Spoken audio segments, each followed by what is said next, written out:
God, Brother Prime. This is Son Never speaking, brother. Yo, my man, I listened to all your CDs and I watched some of your DVDs. Beautiful work, brother. I had to give you a call to tell you, especially the music, man, excellent. That's hip-hop, what you dropping. And yeah, man, it's beautiful. I downloaded that joint, playing that joint in the car, and it's on now. It's on now, brother. You know what I'm saying? So I'm definitely proud of the work that y'all doing, and y'all doing it good out there. Keep on doing that work, brother.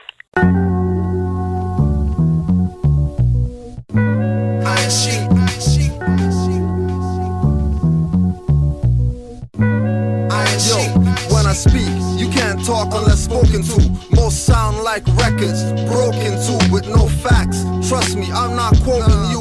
Melanin beings do what they not supposed to, going against the biological makeup. Instead of shooting sun rays, guns they take up to go against tanks and carriers of aircraft. When I use air, the beast says no witchcraft. When I use fire, speak truth and shut up a liar. If I use earth, I'm calling on fam from the hollow core.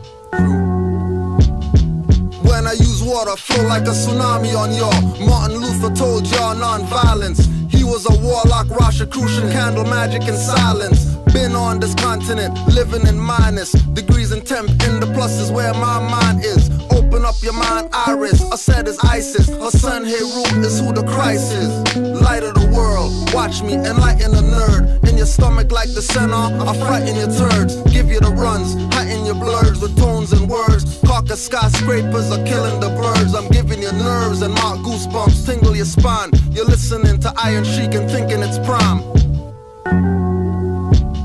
The absolute oils got me not stinking of dimes. Can't check enough peeps house, man, it's stinking of swine. Many sell out for a deal and sign with ink on the line. Incarcerating your speech for fiat, cars and yachts. Drinking devil's liquids, Henny and yak. Rappers turn convicts, goddess turn bomb chicks. Niggas yelling fuck the police is nonsense. They got guns by the box and run your streets. Widow your so-called whore after they clap at your fro. Parole naught, when caught, the gat didn't blow. I heard stories about men putting cock in a bro in the showers, or get guards to leave the watchtowers while the gang rape you in a bed of dead flowers.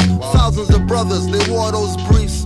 Can't think how much semen is on those sheets. Most need to go in strong, not weak. Like my babe brothers, LeBron and Shakur Malik. It's not cool living in the jail cell.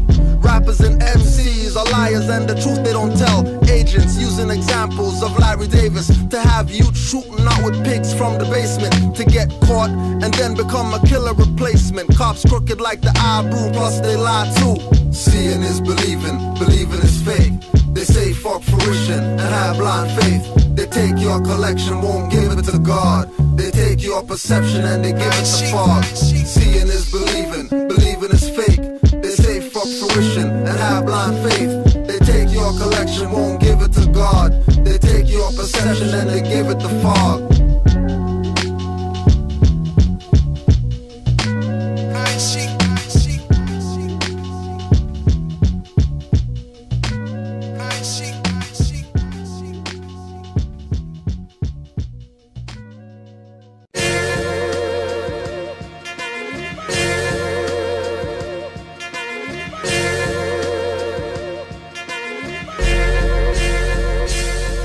On the real, all these dirty Moors know the deal. When we start the revolution, all they probably do is squeal. On the real, all these dirty Moors know the deal. When we start the revolution, all they probably do is squeal. On the real, all these dirty Moors know the deal. When the truth gets revealed, all they probably do is squeal. On the real, all these dirty Moors know the deal. On the real, on the real. When I uplift the fallen humans from the ashes, the phoenix will rise and live on after it clashes. Fezzes and head wraps, costume ball sashes. Atlantis and Pangea was us ruling the atlas. The mundane, some god, a numb brain. Drew died is reincarnate, some self-proclaimed. Taking the lessons from Quran questions. Bible as my rolling pad, holy book circle 7. Forerunner Marcus Garvey coming in the whirlwind. Moorish Boba Muftis in the black turban. Pioneer exposed as the triple crown glows. Every negus has the negus as its throne. The temple as the body. truth as my shoddy. With no bulge, I'm still armed without the robbery. Master arts martial, and they marshal the law. Peace offers abuse authority, fracture your jaw. Clapping at y'all at bachelor parties, not knowing whether it's controlled by HAARP. Stopping the tapping of UH frequency, sent to the higher self from Sirius B, or maybe Sirius A. The reverse is serious internet radio play. Like square shreddies are now diamond and new. Misleading, they charge a bill 50 for a shoe. It takes $5 to make. They load trucks with bins. Same goes for cars, construction Tims. So clean, no scuffs. Revolution chumps, reclining in the armchair, speechless like mumps. On the real, all these dirty Moors know the deal. On the real, all these dirty Moors know the deal. On the real, all these dirty Moors know the deal. When we start the revolution, all they probably do is squeal. Change is coming. I'm watching hybrids running for shade, cause Earth's hot, not like a preheat oven. Raid the stores for UV protection. If AIDS can go through the condoms, who you protecting? Neglecting the truth and lie accepting. Not in propria person, reparations expecting. Planes going down, but you're not ejecting. Too busy flossing with the spinning rims and white feet is flexing. Fronts are fake elements, that's not real gold. Running from police with guns is not too bold, cause you got a gun but won't shoot back, son, or shoot first and earn your way off earth. Suicide is a sin and sin is ignorance. Not thinking critical makes you ignorant. Missing the message. Ego filling your brain with nonsensical thoughts just to drive you insane. On the real, all these 30 Moors know the deal. On the real, all these 30 Moors know the deal. On the real, all these 30 Moors know the deal. When we start the revolution, all they probably do is squeal. Our leaders labeled black, they were assigned to us. As ancients, we flew, we didn't have to ride the bus or drink at their fountain. We didn't even need our own. The gun is a penis and every man is holding a chrome. Thinking it's tough, but when you shoot, you bust. Like vixens holding you in with the camel hoof clutch. Smoking a Dutch, but taught much against the master. Sellouts would pay karmic debt in the life after. Don't believe me, seek the truth. I hear Hail Hitler when I play back these hip-hop loops. That rap hip-hop, Nas said it's dead. Same gun he raps about, shot Jay in the head. Cripple a team. These ball players, they cripple a dream. Counting the asses that they slap but won't get a bad rap. And rap sheets are written by them. It's police, not following Moors, but niggas booming in their Jeeps. Europeans on the bus, they acting like niggas. Straight off the plantation, looking like J Hill figure. From the foreigner, you'll never get compensated. Disarm a youth man saying he's strapped, you been miseducated. On the real, all these dirty Moors know the deal. When we start the revolution, all they probably do is squeal. On the real, all these dirty Moors know the deal. When we start the revolution, all they probably do is squeal. On the real, all these dirty Moors know the deal. When the truth gets revealed, all they probably do is squeal. On the real, all these dirty Moors know the deal. On the real, on the real.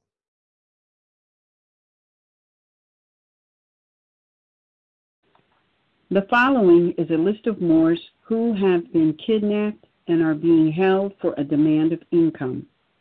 The demand of income is being made against the family as well as through fraudulent submissions of documents alleging that they are caring for the people in some sort of long-term care fashion. These Moors have been kidnapped literally off the street by employees of various corporations that are guised as counties, cities, towns, township, boroughs. These names that we have all been mentally conditioned to believe are government are not. They are exactly what they say they are. They are municipal corporations, and as such, they, if you do the research, you will find that they are foreign corporations on American soil. Therefore, they do not have standing nor jurisdiction to make a demand of income or even bring a claim against the Aboriginal indigenous people or any people on American soil, this making their actions criminal. However, as Moors, we must bring these crimes to the forefront via civil complaints against these inalienable constitutional treaty secured rights of the people, Aboriginal Indigenous Moors of this land. If the municipal corporation has been provided, then we reference that along with the union state. If we don't have the municipal corporation where the employee works that actually did the kidnapping, then we just reference the union state that is bound and obligated to protect the people from foreign and domestic invasion.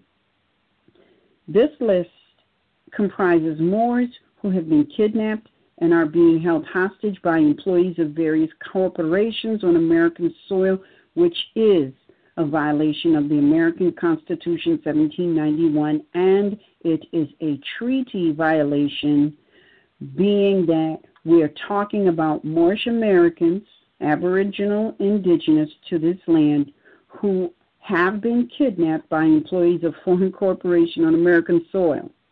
This making this an international issue because you have two nations with one nation warring against another. Therefore, this is an international issue. If you have a family member near or far within your immediate family or one of the family that you know and you would like them added to this list, please send an email to MHHS Eyes Wide Open at gmail.com. In the subject line, put Kidnap Moor, and please provide us with their free national appellation, the municipal corporation that the employee is operating through that kidnapped them, along with the union state that this corporation is in purview to. We start off with our sister, Abka Ray Bay, kidnapped through a joint venture between Memphis and Shelby Corporation under the purview of Tennessee, Dawood Ill under the purview of Arkansas, Amir Muslimin Ill, Kusu Ra Kush Bay under the purview of Missouri, Asar Patah Amen Ra Bay under the purview of Ohio, Jeremy Paler Ill, Terry Thorne Bay, J. McCall Brooks Bay, Joseph Kanaday Ill, Kush Amir Bunch Ill, Emmanuel Billings Bay, Yassin Khalik Alamin Ill, Michael Curry Bay, all under the purview of North Carolina, Noble Crisco Ill under the purview of New Jersey, Messiah Aziz Ill and Crystal Ill, both kidnapped through a joint venture between Mercer, Freehold, and Trenton Corporation under the purview of New Jersey. Still waiting on an update regarding baby Patricia, or the baby of Patricia Bay, kidnapped by the Atlantic Corporation under the purview of New Jersey.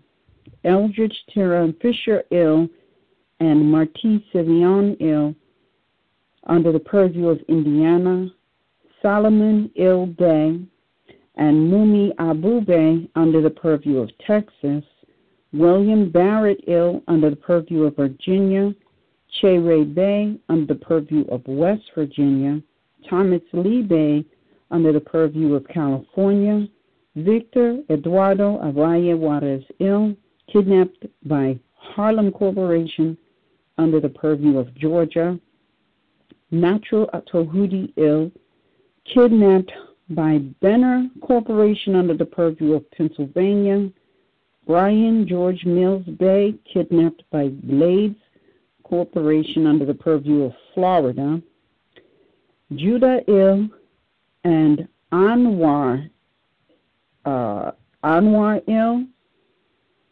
kidnapped by Philadelphia Corporation under the purview of Pennsylvania, Ramor Ill, Amada Ill, both kidnapped by Chester Corporation under the purview of Pennsylvania, Iman Ill, kidnapped by Lynchburg Corporation under the purview of Virginia, and Khalid Albert Ill, kidnapped by Las Vegas Corporation under the purview of Nevada.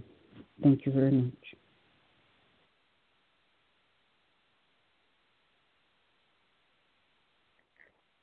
All right. Islam.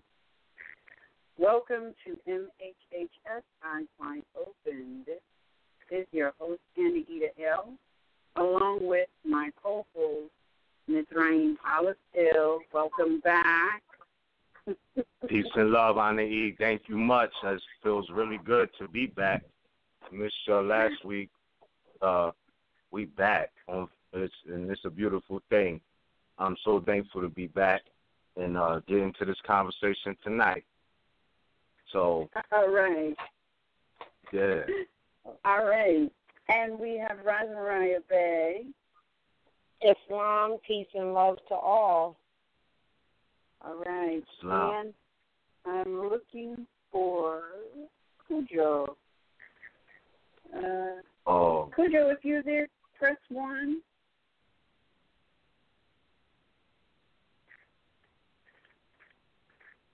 Oh, man. Let's see. Hold on a minute. I see you. Islam. Cujo, are you there? Islam. Peace and love. Islam, there you go. No. Peace and love, Moor. What's right, good, Islam. man? Islam. All right. Man. All right. Yeah. Before we get started, I just want to let all of our internet listeners and know that the Beach Chat Room is open. Big shout out to our family around the world, across this particular continent and around the world. It's so great to unite with their family near various corporations, such as the Corporation of Great Britain, Moor near the family near the Corporation of France, South Africa, Japan, the Netherlands, what else? Bangladesh, and what is it? Panama, the Corporation of Barbados, Jamaica, Trinidad and Tobago, Alaska, Canada, Cuba, let's see where else, Venezuela, Brazil, family near the corporation known as Mexico. It's great to be uniting with the family across the nation and around the world. It's wonderful to know that the Prophet's work finally is slowly but surely being accomplished, the uniting of faith Islam. I want to get right into today's discussion. It's a lot of things going on.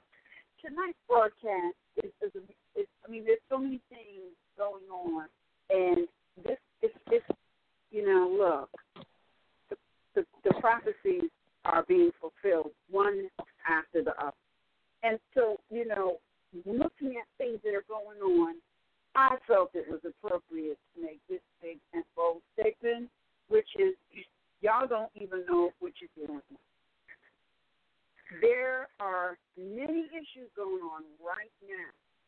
There's a huge issue going on with some Europeans. This issue is of securitization through the false assumption. All you Moors out there that's chasing down that birth certificate and trust process, check out what's going on with these two modern Europeans. It's the same. They have been kidnapped and are currently being held on charges of fraud, banking fraud, money laundering, identity theft, all of these things that I mentioned when I heard about this wonderful birth certificate trust process that all the boards are running after and have no clue what they're getting involved with. These two were kidnapped. Quick question. Currently being brought up on charges by the United States of America Corporation. So there saving grace? They know the Constitution. They done already put in a writ of habeas corpus. I saw it. These people know what the supreme law of the land is. Now, I would be interesting to see what they're going to come up with, what they're going to come up with as a strategy. But guess where you ain't going to hear it? You're not going to hear it on Facebook, and you're not going to hear it on YouTube in terms of their strategy. Because a strategy is not effective if everybody knows about it before you implement it. All right? So that's just one thing. Number two, letters from members of an incorporated temple disassociating themselves from family. Cujo spit me there. We're going to talk a little bit about that. No, not a whole lot, but a big clue was that they're incorporated and they're distancing themselves from the family. And they put out a press release. This happened November 2016, and Cujo, I think, is just finding it, and I'm just now seeing it literally today, and I'm looking at it, and I'm like, wow, this is, and then they're saying that this incorporated entity was founded by the prophet. I'm not aware of Prophet Noble Ali founding any corporation under the guise of a temple at all, but you know what? We can discuss that. And then last, I want to talk about an issue that I experienced today. And this is an issue of travel where corporations are authorizing other corporations steal or make a demand of income from the people. Now, I know some of you boys out there, even as I was going through this process, this is investigative for me. Some of you boys, you don't want to go in. I don't want to go there. I'm not going there. I'm going. I'm going to check this operation out. I want to see the building. I want to see the layout. I want to see who's behind the desk. I want to see what questions they're asking. I want to see what is the setup, what is the thing, because I know it's the thing. So I went, and they have you fill out this paper. Now, what you're doing, if you don't know, some of you may have experienced this, is they will put a demand for income on the automobile. But as you know, the automobile can't see. The automobile can't answer questions. And the automobile can't sign nothing. So then they tell you, you got to show up on a certain day at a certain time. Most people don't go that route. Most people just send the fireman. I don't want to be bothered. But if you do by chance go to see what this is all about, get information, clear up the matter, the whole issue, I don't care what the subject is about this collecting income. That's what it's about. It ain't about nothing else but collecting income. But what's really interesting is they have you fill out this piece of paper, and I took a copy of it. And the piece of paper is asking you for your information. That's a writ of discovery. It's a writ of discovery. And people looking out and then going up there, and they don't have any information to charge a flesh and blood being. But once you show up, they give you a piece of paper, which is a writ of discovery. And then they have you sign under penalty of perjury that this information is correct. But then on the back of the paper is an oath that they're looking for you to sign off on. So I didn't put down any information. Nothing that would be of use to them regarding myself. And I went and I asked questions. I asked, well, who is authorizing this whole operation? It's a corporation. So a corporation is authorizing another corporation under what they're calling an ordinance. Then your homework, an ordinance is under municipal powers, and municipal powers only apply to people who are subject, and subjects are people who are involved in some kind of business transaction contractually. So this is going to be really, really interesting because I already know what route I'm going to be taking if this is dismissed, because this is a constitutional violation. But, it's also a lesson. It's a way to call it to, hey, be prepared. This is what's on the horizon. Don't get scared. Get familiar with it and be prepared. Because, look, we think that just because we say, hey, Moor, that they're going to be like, oh, Moor, case dismissed. Sorry that we wasted your time. That's not going to happen. Their job is to make sure that you're prepared. Are you prepared? Are you prepared to go the distance, not just get dismissed? Are you prepared to go the distance? Because you got to be prepared to go the distance. And you better be prepared lawfully, because these people, they're talking commerce like your merchandise. I'm not putting me on the table. I'm not merchandise. All right? So that's my position. So Islam. These things are going on while more. Islam, I wanted to ask you a question. Where do you think that perspective of, oh, I'm a Moor, they're just going to dismiss it, comes from? I think, to be honest with you, I think it's fear. I really do. I think this is nothing more than fear. Because, our people, we have a situation that we need to address. We don't need to be running away from it. We certainly don't need to be ashamed of it. Our people, many of our people do not know how to read or write. That's number one. Don't be ashamed of it. It was intended for you not to know how to read or write. Don't be ashamed about it. Just fix it. And then we have a serious issue with comprehension. Now, don't be ashamed of that either. Just go about fixing it. And it's because of the combination of those two things that we feel insecure. And we don't feel like we're prepared, ready, and able to go, to go toe-to-toe with these people, because we don't have enough information, because you've got to study. You have to study. I'm sorry. There's nothing, if there was a way that I can just put a disc in your head and you get this information, I would do that. But then you wouldn't be human. All right? I mean, this is the only way that you're going to get this information, and that is through study. But if you can't read, write, or have appropriate comprehension, then study is going to be out the window. We got to fix that. We got to stop letting it be our handicap. It's not our handicap anymore. We have the tools to fix that. It was our handicap when they was lynching us and shooting us and drowning us and doing all kinds of things to us when we tried to fix that. That's not happening now. We can fix it. But we're going to have to not be ashamed of it. It's real. Accept it for what it is and fix it. That's it. And then you won't have that fear. You won't have that fear. That's what I feel.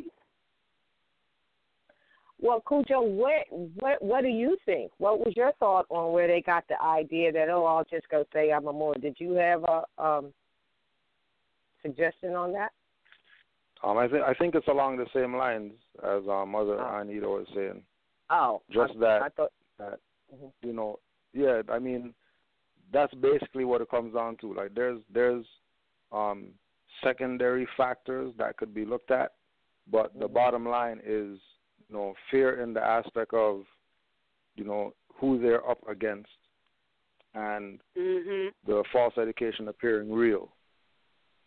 Which all of it ultimately goes back to, studying, because when you study, you realize who's who, what's what, who has jurisdiction, who doesn't, and what your position is in matters dealing with these people, which goes back to what you were saying about, are you prepared to go the distance?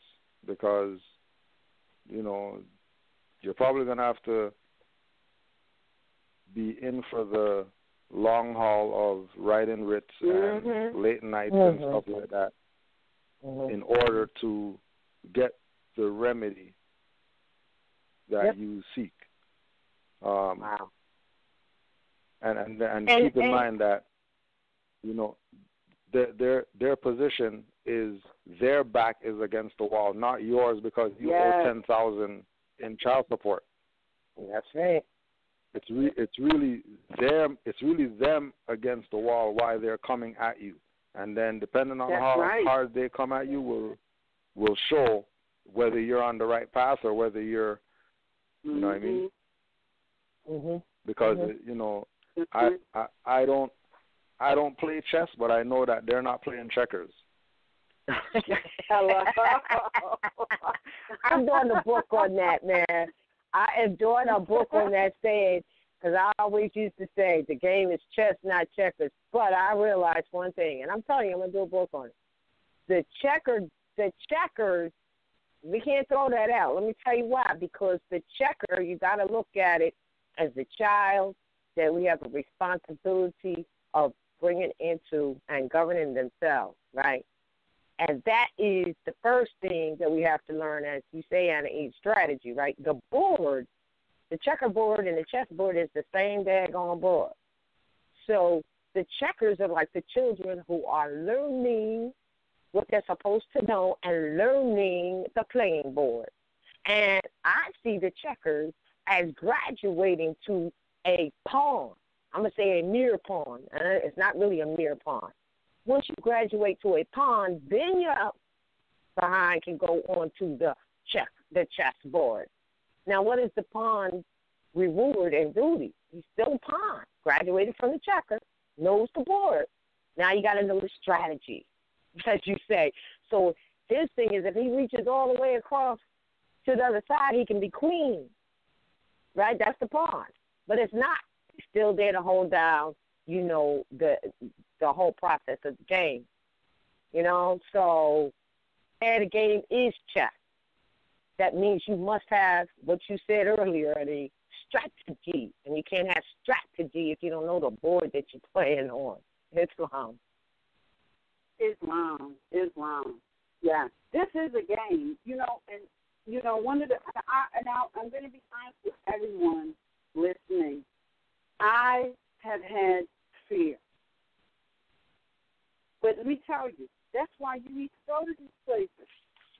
You need to study and you need to go to some of these places. See for yourself. It don't have to necessarily be a situation that you have, but you need to go to some of these places and just sit there and observe. Because a whole lot of information. You just sit there and observe what's going on. Your job is not to go there and be trying to be Mr. Counsel for everybody that's there, okay? Because the people, I'm telling you, a lot of the people that's there, they don't want your information. Their minds are already closed because of fear.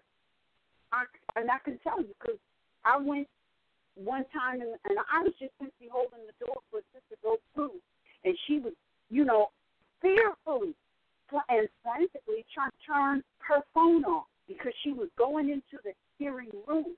And I said, you don't have to turn your phone off. She said, oh, yes, I do, because I'm afraid. I ain't say nothing more. There's nothing more that you can say to somebody who is afraid. Their mind is shut down. Wow. So a lot of the people that's there, they're there because they are afraid. And what's crazy is they threaten you up front. How many people have sat in these rooms and listened to them threaten you up front before they even start? They put the threat on the table. And then they go through their little game, their spiel. And then at the end, when you make an agreement, because if you don't have enough information, you're going to make an agreement. Notice, this is a crapshoot. The numbers are on their side.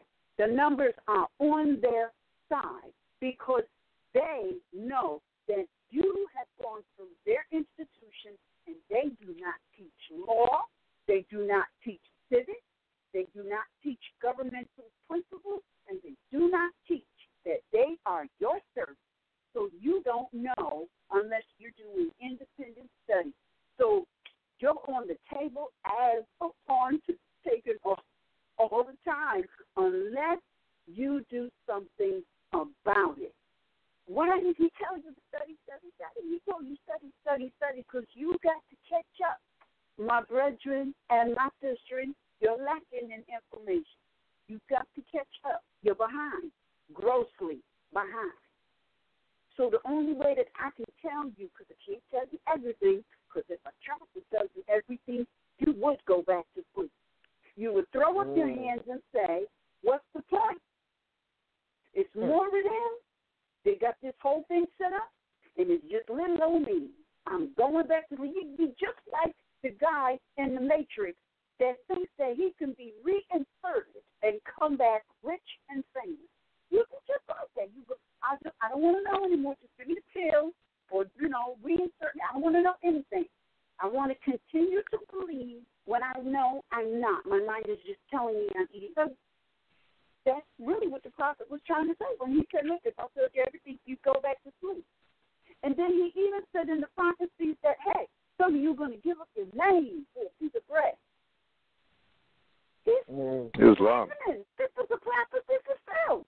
All of these things are right now fulfilled. I was talking to somebody, two people today via email. They want, I don't want to do this anymore. I don't want to have a contract with you guys. I said, this is not a contract, baby. This is about, it's a paper says it's a notice and a proclamation. Did you look up the word lawful notice and proclamation? You need to look up the word. I'm not doing it for you. Do it. You should have did it before you even put your appellations on the paper. But do it. Because this is not a contract. This is I'm giving up the ill and bad. Ow! So you giving up your name for a piece of bread. Prophecy fulfilled. But they got people convincing them to do that, and those people that are convincing them to do that, first of all, they know that others are coming in trying to, gain knowledge. But the truth is, if they really, really were interested in that, they would go ahead and study. Like no longer, it's unfortunate, but no. Yeah, I know. He said to study. Why did he say study? Because some of your own, where turbans and feathers, will put you right back in slavery. He told us everything. He told us everything before he passed on. He said it'll be 50 to 100 years before you realize what I brought you. It's like 88 years. Not even 100, really. He passed in 29. Do the math. It's like 88 years. I think I did this the other day. 88 years later. And we still just scratching the surface, trying to scratch the surface of what he has brought us. But 88 is a 16, it's a 7, so it's time for order. No matter which way you're going to go, you're going to go. You understand what I'm saying? I just realized when you do the breakdown on the numerically, it's just order. Some are in order and others just aren't and will not be. I guess. That's right. This is, look, he said, look, Ralph just gave you a sign in the form of a symbol. He said you're going to have to learn some signs and symbols, right? You can't even see the symbol or the sign if you ain't studied. Exactly. You're not going to see it. Islam. I know this because, let me tell you, years ago, I read many books on Moors. The word Moor and Moorish was right here in front of my face, but I didn't see it until it was time for me to see it. I saw it in 2008. I was reading about the Moors in the 90s and didn't even see it. Really didn't realize it. Yeah. But I read the history. That's why I know all about them. It's just that I always thought they were modern Europeans. But I had the history. I just had the wrong people inserted in there, but I knew the history. But let me just finish this because see. I think that Cujo had a comment real quick, though.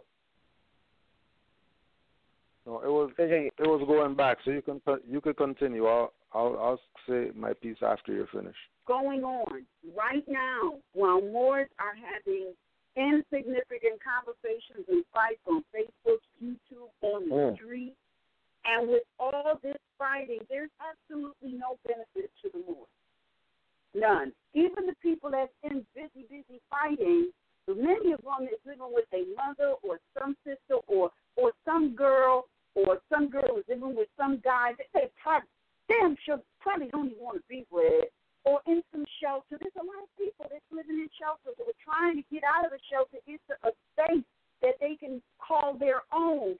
And all of this fighting, and nothing is being resolved. It's ridiculous. I was watching Game of Thrones, the latest. When I'm watching it, I'm like, even though it's modern Europeans playing these roles, I swear it looks like our history, and it's repeated. And so you got this son who's calling himself a king going to the queen talking about, look, we got to unite. The dead are coming after the living. We got to stop with all this foolishness and unite. If we don't, we're going to be history. I was like, well, that's where we are right now. I mean, we're not going to be history. But I do believe that if we don't wake up, large amounts of us are not going to be here. Because, look, it's going to be like Moses walking through the desert. You know, and I know it's metaphoric, walking through the desert for 40 years, but let's look at it from another perspective. Moses walked through the desert for 40 years because there was a lot of bad seed mixed in with good seed. 40 years, by the time 40 years go by, them bad seeds is going to be dead.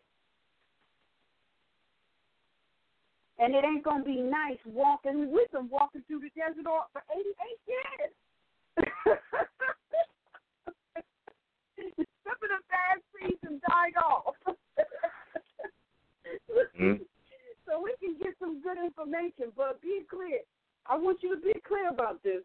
Modern Europeans are in the position that they are in because they have a well-oiled system. School. Mm-hmm. They got the relationships with other modern Europeans in other places where they can import and export food, right? They got the resources on lockdown. All of these things. They have our brains on lockdown. They got us, caught up with the television rather than really looking around at what we can do to be self-sufficient. These modern Europeans, they have a well-oiled system in place.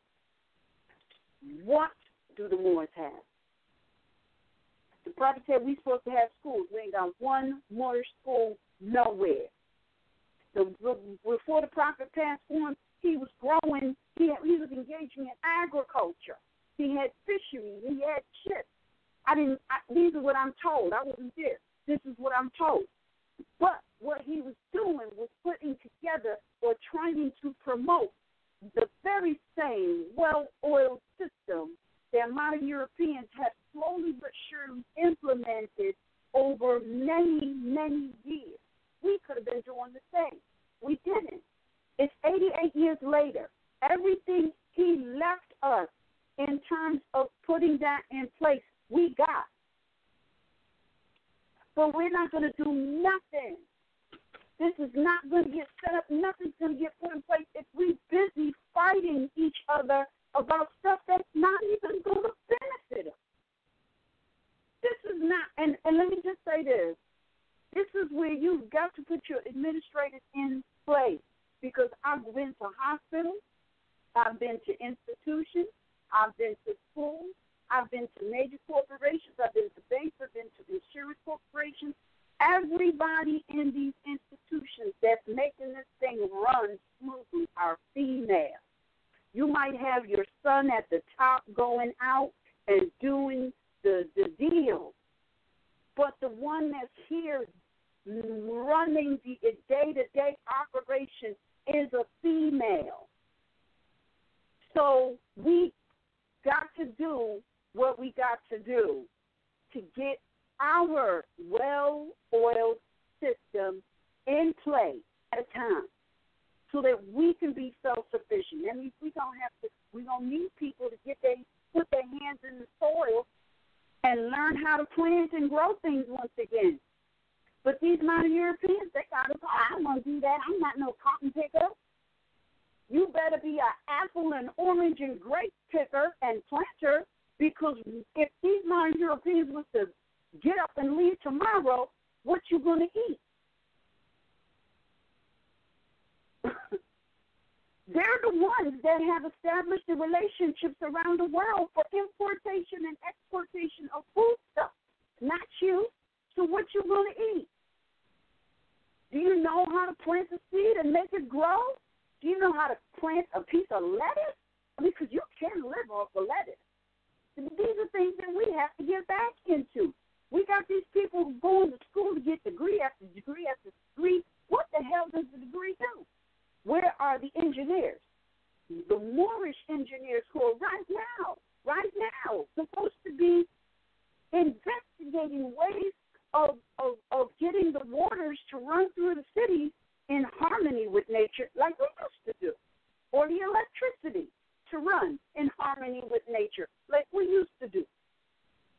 These are the things that we need to be thinking about. And if we're not thinking about this, we don't know what we're dealing with. We really don't. And as much as we want to be able to say wave goodbye to modern Europeans and leaving our land tomorrow, we are not in a position to really take over what they have, what we have started, right? We're not in a position to take that over and run it effectively. What skills do we have? We don't have none of that, because we're so busy fighting each other that we're not even getting ourselves together and prepared to do those things. We sitting here talking about we want to run government. We can't even plant a seed. Come on. We have to start with the small things that we can do, and then grow on that. But the best way to do that is to unite as a family. If I can do something, good. Let's move on to the next. Good. Let's move on to the same thing. But what has happened, and it's sad, is that as soon as one more does something that's industrious, everybody pounces on what that one more has done, and they flood it. They flood it with the same process, the same product, when we have millions of things that need to be addressed. So many things that we can't even count them. We just need to start and keep on moving forward. But the prophet gave us everything. It's not even a mystery. But we can't be looking to be glamorous, Lord, before we haven't even put a seed in the ground. Many of us don't want to touch the dirt. Oh, I don't want to touch that. I'm not a cotton picker. Look, I will be a cotton picker if it means I'll be threads on my back. I will be a cotton picker for me and my family, which consists of all of y'all, all the Moors. That's my family. I will be a cotton picker. I don't want to pick an apple. I will be an apple picker. I will be an orange picker. Look, when I was a little girl, I helped my father plant corn, squash, tomatoes, strawberries, peppers. You name it, we was planting it. I can do it again if push comes to shove. How many of y'all will go that way? And we can start doing it now. We all live in a place that's got a corner that you can hang a plant that's growing some kind of fruit or vegetable. We can do this now, and we need to. While we have a grocery store down the street that we can go to and buy stuff. Because trust, the prophet already said that the grocery store, didn't he say it? That there was going to be military guards in front of the grocery store, and only certain people would be allowed to go in and get food. Now, all the other prophecies have been coming to fruition. I don't see why that one would be skipped over. So we need to be prepared. We need to start now while we can experiment with growing things for ourselves and our family. We need to take that initiative, and we need to stop with all of this playing of games that's not benefiting us at all. So, with that. Peace and love, indeed. And if I may add on where you was leaving off at, as far as, dealing with picking the fruits and the natural resources from the land, this is a very similar conversation we were having when we went down to down in the South a little bit to so-called Virginia, and I was in the grapevine yard with two of my matriarch cousins, female cousins. They don't have children manifested yet, but nonetheless, they're matrices, as we would say. And we was having a very similar conversation to this, the fact that people have been so detached, because like you were saying, it's not just, I'm a Moor, they're going to dismiss the case. It's so much that you have to know or are obligated to know, knowing when you make that claim what it is as far as your relation to the land. Because in that essence, territorial jurisdiction is something to, magnify if you think anything, relative to your Moorish ancestry, and you're putting it in a legal context or a lawful context as far as cases dismissed, then you really have to understand the ramifications of jurisdiction. But beyond that, not just for those purposes of saying, I'm Aboriginal Indigenous, you got to dismiss the case. That's true in the essence, but what else goes with that? That's not the only reason you can make that claim. Like that is a lot more useful reasons to, exercise your knowledge of self in that fashion. And I was saying that, when we was down there, we was on a spot by Pamunkey River, and on this spot they had a winery, and outside of the winery, just to show you how the Europeans are not playing with the aspect of, understanding the wealth and how valuable the resources are. They have an institution right in the middle of this big, humongous vineyard or grape yard, and it reminded me kind of the story of Ruth, the Moabitess, when she was in the vineyard just doing her, and people recognized her for her talents. You understand? But what I'm saying is that the Europeans know that. You feel me? They got their institutions that, where they get these lessons and apply them in real life. So they're actually out there on Moor's land, right? American or Almoroccan land with industries booming. You know what I'm saying? And serving it in the inner cities from the outer cities. I mean, from the more, pristine land areas. So they have vineyards, you know what I mean, that is like football fields. Like, you could pick, I don't know how many acres it was, but you can pick, half the NFL football fields, teams, half the teams, and, it's that much grapes, just all those yardages and just grapes and vineyards. And they're making wine on a river, right? And you know how they say Yahshua turned water to wine. I'm not trying to go there. You know what I'm saying? I know that's saying something different. But what I'm saying is they're dealing with the metaphysics of real life, going back to what you were saying about the 8-8, and that being 16, which 6 plus 1 is 7. When we was at so-called Fort Monroe, the address of the Battery Church was 232, which is a 7. And I'm just seeing that this is a reoccurring thing.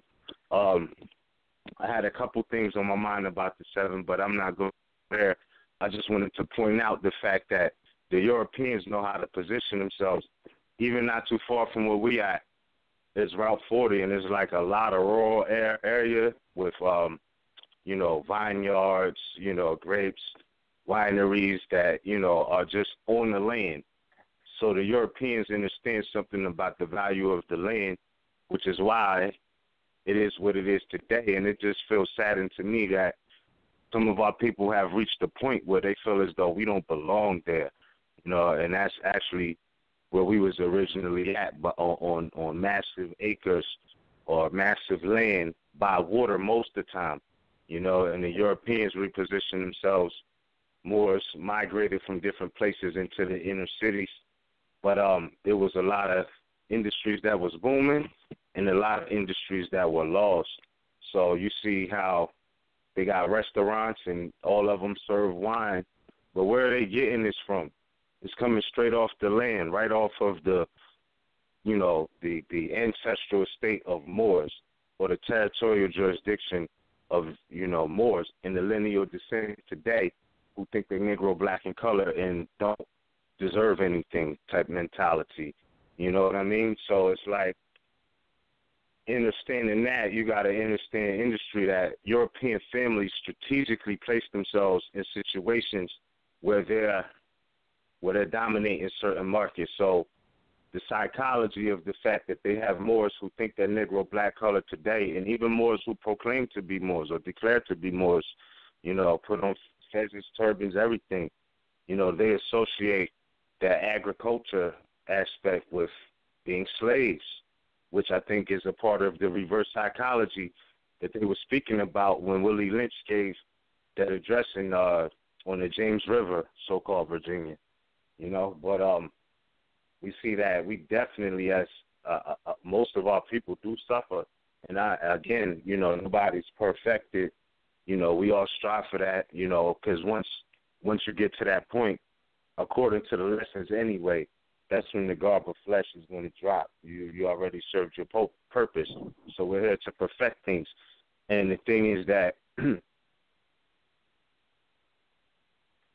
when we really understand who we are, how it relates to this land, for more than just courtroom purposes, like, understanding that it has international ramifications, because, today you have Europeans who set themselves up to do commerce with other nations, and it's sad because we could do the same thing, but how could we do that when, like you said, every time somebody does something, people want to bite it, and then you'd be like, well, you have this talent and skill, let me network it through my venue, or you network, or put out what we're doing through your network or whatnot.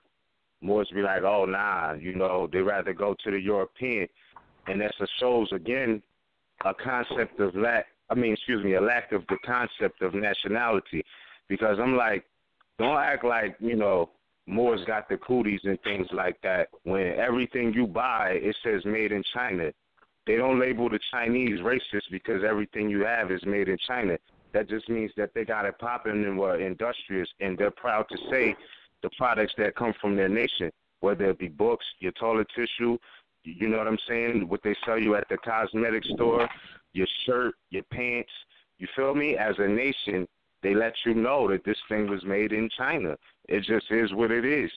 Or, made by China, because it's like certain things being made in America, the people who make them, that doesn't necessarily make them American, So it's like, you got to look at these national concepts in all ramifications. You know what I'm saying? Like all ramifications, because this tribal, mentality is crazy, especially when that translates over into incorporated institutions. Going back to the letter Cujo, which we were speaking of earlier, that was sent to Cujo. I'm like, well, damn, if you take it back, I personally, I didn't know of any more, institutions in D.C. claiming authority like how the Pilgrims do. Like, if it's not coming through D.C., it's nothing. Like, nah, that's not more science. Can't tell me that's more science when the universe is ours. And it's telling you that in the lessons, you know what I mean? That man is the Lord of the plane of everything manifest. And it has nothing to do with gender. That's everything to do with mental, spirit, man is mind. So as people think, so are they, or as men think, so is he. But nonetheless, everything you think isn't going to add up to everybody else's. perceptions. That's just the truth. So my thing is, with the concept of, we the only Moors, and if it's not through, this MSTA institution, and another thing, I'm going to just be honest, I see it like this too. It's sad, that most of the channels, most of them, not all of them, but most of the channels, you see grown men arguing with each other like little girls, you know what I'm saying? And their whole channel is dedicated to that. I can't watch, you know what I mean? Like there's certain things that has to be defended, but when somebody dedicates their whole energy to specifically, you know what I mean, make frivolous claims or demonstrate their ignorance to the people in the name of somebody's wrong and I'm right, it's just a sad state of affairs. Specifically, when they put on the Moorish regalia and then, totally disrespect the lessons of Noble Drew Ali and act like Noble Drew Ali wasn't teaching about the aspects of nationality and political, like he wasn't teaching about sovereignty. When it tells you that right in the Circle 7, he's talking about sovereignty or making sure you got the lesson or at least put that word in your face in a positive light in Chapter 29 of the Circle 7. So my thing is, it's a lot of crazy misrepresentations going on, and they're not fair persuasions. Anybody with the 4th edition Black Law Dictionary, look that term up, fair persuasion. That's not what's going on, So I see it like this, the land is neutral. She didn't do anything to anybody, except for, maybe earthquakes, landslides here and there. But Noble Drew Ali prophesied that if these, issues was not enforced, that the worst was yet to come, so you see landslides, sinkholes, all of that. But the fact that we have a natural connection to the land, and every living thing is connected with every other living thing. So everything the earth produces is a living thing. So getting into that concept of, creation, production, that's a natural thing. Whatever your skills and talents are, we've been kind of like taught to not trust in them, and, you can't do it unless the European allows you to do it type of thing. And, you know what I'm saying? That's not to be like everybody should be on some rowdy rebel, but I'm just saying that your rights are your rights. Know your rights, like they can't always allege you. And another thing, too, going back to Fort Monroe, right, the concept of it, is kind of relative to war and peace. And I would suggest that anybody look up Judge Napolitano speaking on the Second Amendment. You know what I'm saying? And he told you why it was written. And again, the fact that, when you was talking about how hard-headed the system is and they try to drain you out and make you prove yourself and all of this, you get to the point where you really understand law. And for me, this is just this is where I'm at present day. It's like, look, they cannot rule, right, according to the Declaration of Independence, right, which is a lawful document, like which is international law as a matter of fact. It was for the Europeans, but there was a lot of universal concepts in there that weren't exclusionary. So when it says all men, that didn't say, all European nations. That didn't say all, Moors. That didn't say all Italians, all Asians. Said all men are created equal and free. So you're talking from that's a universal foundation right there, which Noble Drew Ali was speaking about. He was speaking about his concept or his philosophy is going to be universal, right? So in that same context where it's talking about all men, it's also saying that governments cannot rule without the consent of the governed. Meaning you have to consent to that. Outside of that is something different. It's coercion. I'm at the point where it's like if we see that this is a repetitive failure, a system that's repetitively failing, the whole thing is I don't consent to that type of shit no more. Like, I don't, like, I'm not, you know, I know there's aspects of coercion, and again, I don't see that as like obstacles, because that goes back to the fact of, you know, the fear. So there's a lot of people who have the free will right now to separate from the Europeans while they're here, and their fear won't. They consent to that out of fear. Like, they cannot. I don't know. It's just a mental psychology where they really, it's really abused. So it's like, you know, they're saying, you know, that certain types of lives matter, and this system they're pleading to is continuously showing you that they don't. And it's like, look at their foundation. You don't have to consent to this. And again, I'm referring back, you know, to Judge Napolitano on the Second Amendment. Listen to what that man was saying. The European, you know what I'm saying? Like, even though he's not a quote-unquote judge anymore, present day, he's doing his news presentations and journalism and things like that. But I say that because if it's imperative to know the Constitution, it's imperative to not leave parts out too, and to know the timeline of the events that led up to these things. So when he's speaking like that, you know what I mean, then you can see it's a reason for that. And I can't say that it's supposed to go that way all the way, but, you know, there's multiple reasons. And I don't know, it's just it gets to a point where you have to stop consenting to it, opposed to, you know, looking to it for a benefit. And it's hard because, you know, some people, they like, yo, I wanna be, you know, this certain case and this ticket, and I'm like, well, look, you're working up under that jurisdiction. Is it really worth it? You know what I'm saying? Like, 'cause you, like, when you know, we give out information, we give references and sources, but it's like, yo, for somebody to really want to put their life in your hands, that's a big task, you feel me? That's a big responsibility. And it's like, we here to, you know, provide sources, but don't be mad and throw away your birthright because somebody isn't going to hold your hand all the way. You know what I'm saying? Noble Drew Ali said, if you're the only one, then be the only one. So don't get it twisted, like, you know what I'm saying? But nonetheless, don't blame a nation as a whole because you went derelict on your obligations and duties to study. You know, your obligation to know thyself, to know the law, because you are law. Like, you know, like, and that's not a knock to anybody who's just waking up to that fact.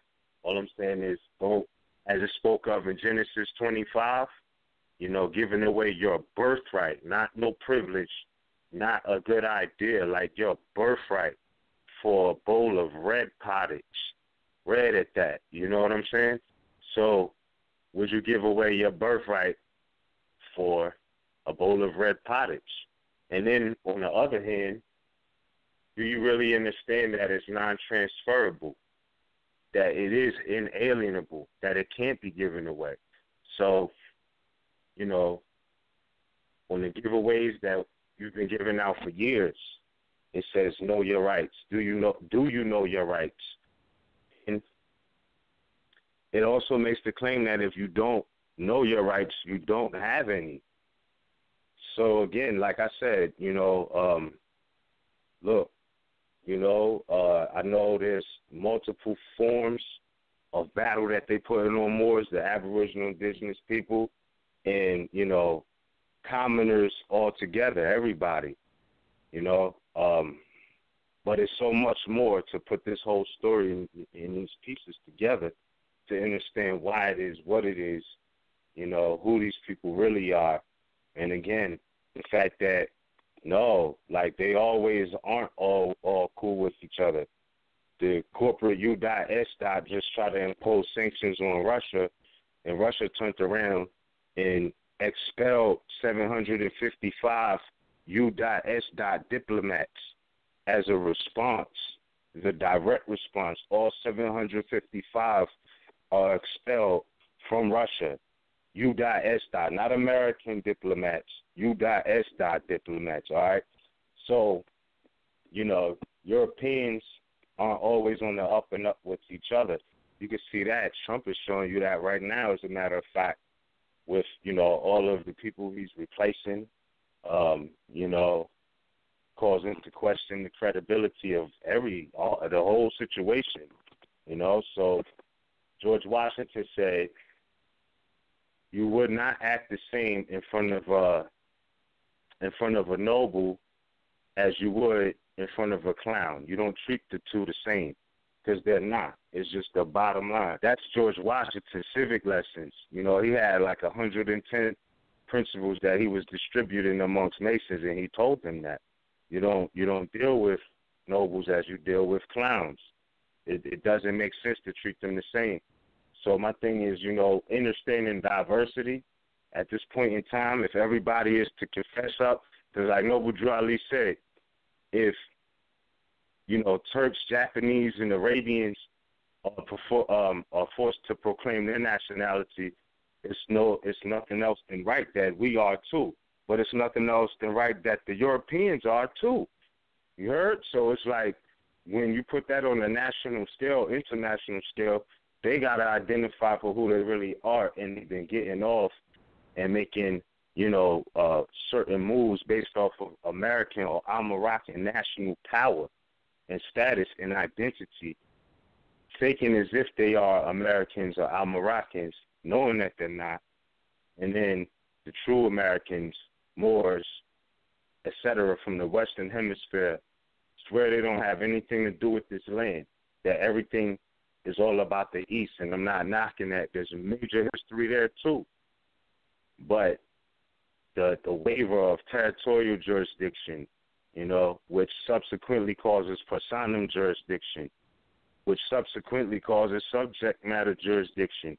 You know, without understanding that foundation right there, identity is everything. So when you go back before even the Declaration of Independence was written, before you go back, you could go back before the Treaty of Peace and Friendship, before the Constitution, before Noble Drew Ali established the Moor Science Temple of America. It was an international maxim called man know thyself. That still applies. That's the most ancient, one of the most ancient laws, you know. So staying within that realm, understanding that we're connected to this land and that there's abundance and production that can be made as a nation, not necessarily an individual.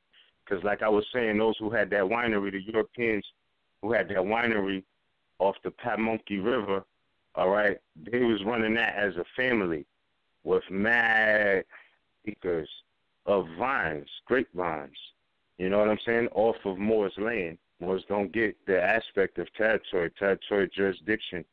It's more than fighting a traffic ticket, you heard? Like, that's important. But for real, though, it's deeper than that, you know, because there's a lot of discouraging factors.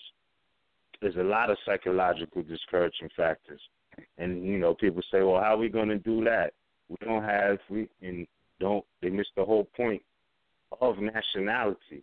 Because I'm like, yo, I feel you. You feel me? If you're like, I'm a Moor, they don't have jurisdiction, or I'm a Moor, they got to dismiss this. I'm like, I feel you. But still and all, you have to know why, though. Like, you need to know international law of why that statement is true and who you're dealing with and why you even getting resistance, because for the most part, it's these Roman institutions whose history goes back centuries with Moors. They've been warring on Moors. This is not anything new, you know? So don't act like this is something new. Oh, we suffering, you know, something new. No, go back and do your history. You know what I mean? More like the war's been on and off BC. You heard? Like BC to now. So this is what I'm saying. It's nothing new under the sun, but it makes sense when you know who you are and you know who, you know, the adversaries out there, or your adversaries' institutions, you know. And it's nothing worse than, and it's nothing worse than not knowing yourself to not know who they are because, like, what was it? Who was it? Oh, yeah. Like James Baldwin said, you know, when he was debating William Buckley, and he was talking about, you know, the progression of this mental psychology of not really knowing who you are, starting from the youth, and by the time you hit 30, you have no sense. I mean, or you only thing you can make sense of is that these people don't really have you in their plans like that for your benefit by the time you're 30.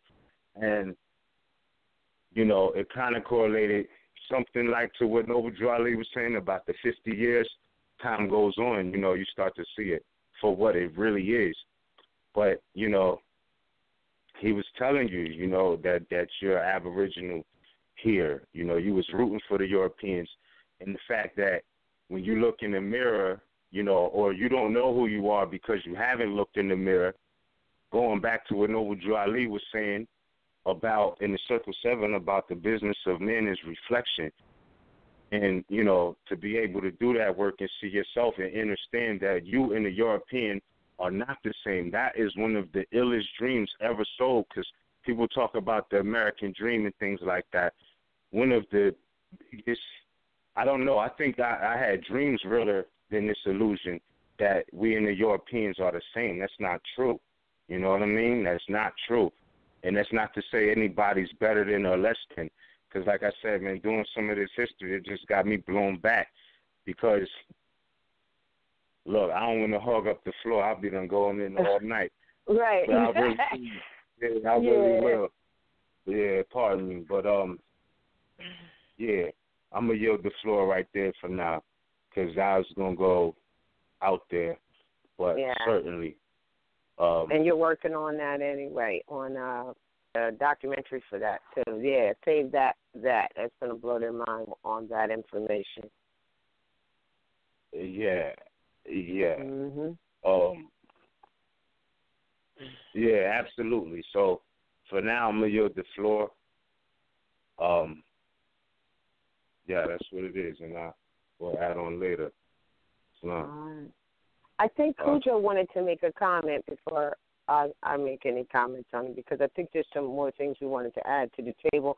I believe, I know I wanted to mention something about the, as you mentioned earlier, about the MST of A Incorporated, and I'm not real clear. I think that Cujo might be a little clearer than both of us on, all of us on, I don't know if that's what he was going to comment on, but I certainly would like to know what this letter talking something about not using MST of A Incorporated or something like that.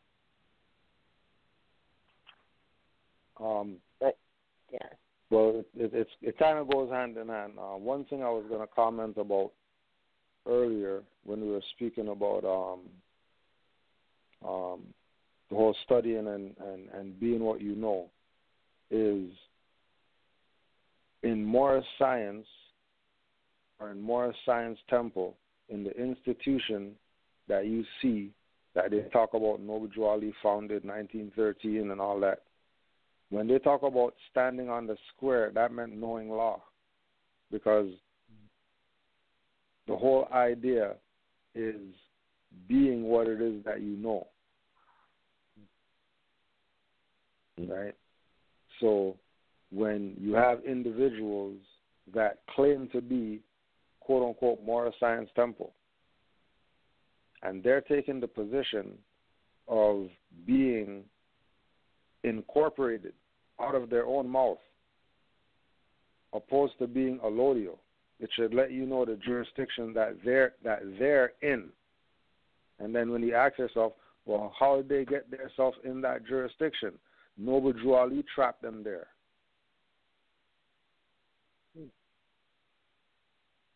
Because there was a reason behind the incorporation. Remember, everything was already built already. Mm-hmm. It's not like Noble Drew Ali died or got assassinated or was murdered or whatever, and things weren't already established with a secure foundation, right? Things were already established, so it wasn't hard for individuals to make false claims because there's no prophet to tell them no. Like he was the head. If there's no head, then corrupt people are going to run amok. So we're seeing today the remnants of that from back then. So are you saying that was a strategy that was used because had they known anything better or had the correct intent with what was already left, they would have never done a whole lot of things that have been done. Basically, that's what you're saying. A lot of things that have been done, right? Okay. They're trying to cover tracks. They're attempting to cover tracks, right? But you know, when you make so much steps, it's kind of hard to cover tracks. You know, you can't claim innocent when the blood matches the footprint on the carpet and it's your shoe. But you're saying you're clean. You weren't there when the prophet got killed, but your shoe's in the spot where the murder happened. What do you mean? Wow. Right? So when and again too that yes, we talked about this earlier in class too, that yes, the Moorish Science Temple of America was incorporated, but at no time was it called Inc. Moorish Science Temple of America, Inc. It was incorporated, but it wasn't called that.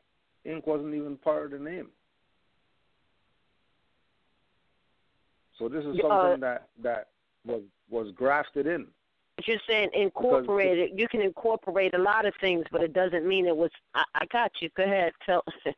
Yeah. Right. It does. You know, it doesn't have to be emphasized that it's incorporated by putting INC on the end. You know what I mean? Because it was already put on the public record in the Moorish newspaper that it was a religious corporation. You know, it wasn't a secret. They come out with something today that, oh yeah, we're the Inc. and we say that these guys are violating because they don't have ink on their stuff, so they're violating. Well, not really. Because like we were saying, when you go through the letter, you realize that they choose to put ink in when it's suitable to talk from the position they want to talk from. Right? Like when you go through the document, they didn't put ink everywhere they put Moorish Science Temple in the document. So clearly they're talking about two different jurisdictions of Moorish Science Temple.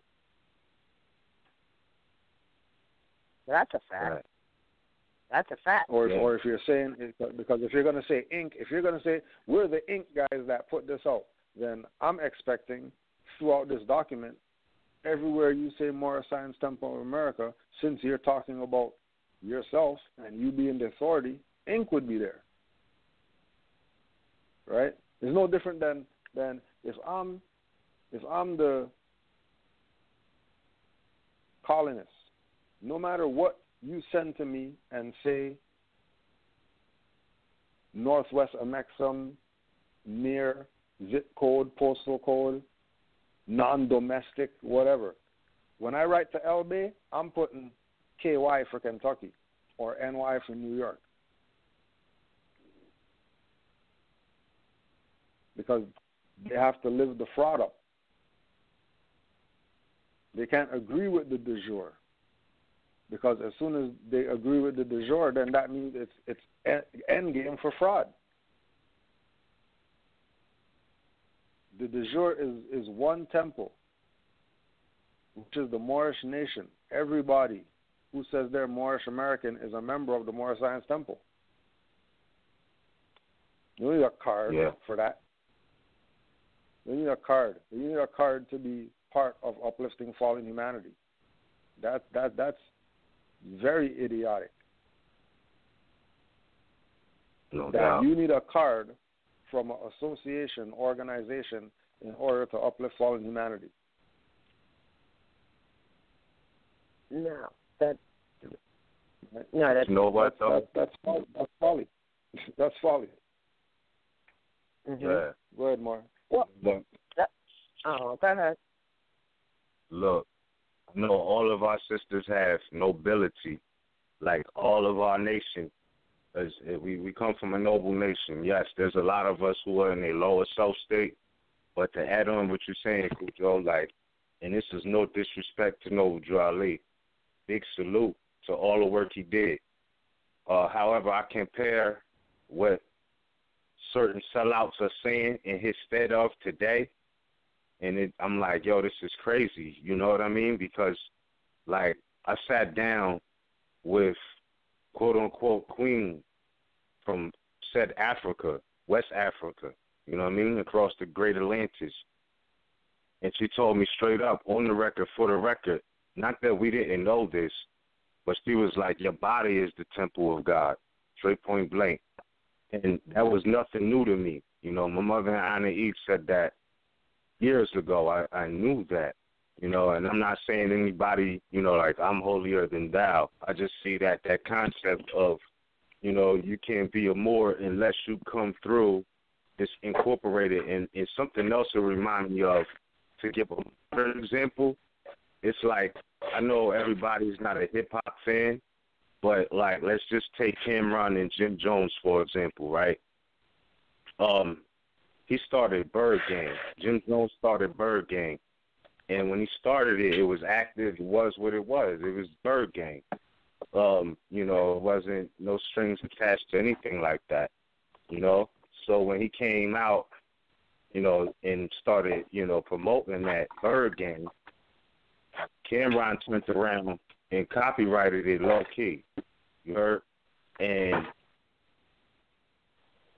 you could look at that in comparison to the fact that the Moor Science Temple of America existed before the incorporation. It was work already being put in. So it wasn't necessarily about the incorporation. It's the fact that this was formed for a certain purpose, right, to use this this appellation, or, you know, Moor Science Temple of America without the ink, because it has to exist before it's incorporated. So all the work that was put in before it was incorporated, you telling me that's just washed, you know, and the only way is to incorporate it? I don't believe that. That's discrediting a whole body that was put in for over 10 years before that happened. So you're telling me all his work before that is discredited. There's no validity to that because it wasn't ink. It wasn't INC at the end prior to, 1928, right? So to me, that just makes absolutely no sense. Well, I'd like to add something. Based off of an incorporation date. You heard? Yeah. I'd like to add something in reference to this. I was, if we could, I hope I sound okay because I got a bad mic here. I internet back in May, the end of May, and I was going to do a presentation on this, and then I realized that I didn't really have to show this, because in this writing, this is from, I don't know what temple it is. It says our corporate structure for the MSCA Incorporated. So I started reading it, and in it itself, it says here, and I'm not sure who is who on this, but I think the current leadership that they're speaking of, and who I think wrote this letter that came out, was R. Jones Bay. Is that right, Joe? Yeah, that's right. All right. So this comes from that leadership. Now, simple. They talk about the portion of the MSC. They talk about, and they try to explain how they're incorporated, and the reason that they're incorporated. Or the reason is because they are a part of the United States via the Illinois Constitution. That's number one. Then the next line they say, the portion, now y'all hear this, the portion of the MST of A under the leadership of then Leader C. Kirkman Bay is now under the leadership of R. Jones Bay, and it is no different. It is no different. It is no different than the MST of A that the prophet set up. So right there I knew. Why did you have to reset anything if what he had was proper and correct? So they're admitting that they did something different, but they're telling people, but it's no different than the MST of A, not the MST of A Incorporated now, but they say it's no different than the MST of A that the prophet set up. So right there, they're telling you that they set up something else. And I have microfiche where, in fact, there's more than one MST of A Common Incorporated. Now, if they believe in or, really supported the work of the prophet where he said this is, all you need is this charter from the back of the 101, why would you have to re-establish anything? Because that's a blatant yeah. Right. Now this is why. Right. This is why. The following letter is a letter sent from Brother E. Mealy L., Supreme Grand Sheik of the MSTA, without an ink, to Brother T. Crumby Bay of 436 West 12th Street, Indianapolis, Indiana, dated June 17th, 1931, and reads as follows. Islam, my dear brother, agreeably surprised as well as glad to hear from you at this time. I have often wondered what had happened to you. Now, speaking of Dove L., you didn't give much understanding as to what this party was doing, or where he was operating, or who gave him his authority, if he acts on the lines of Islam. So find out what this brother is teaching, his right to do so, and who did he receive it from. Now, the whole trouble is this. When I was on my way around to visit the Prophet's temples in August 1929, Kirkman Bey was made Supreme Grand Advisor by a group of members secretly, and it was kept secret, unbeknown to me, what was on till we were ready to transact our regular business in the convention. Then they sprang this trick, making Kirkman Bey head of the organization, which is in direct violation of the Prophet's laws and the Holy Quran according to chapter 10, verse 22. Right? So chapter 10, verse 22. We as heads of the Prophet's temples,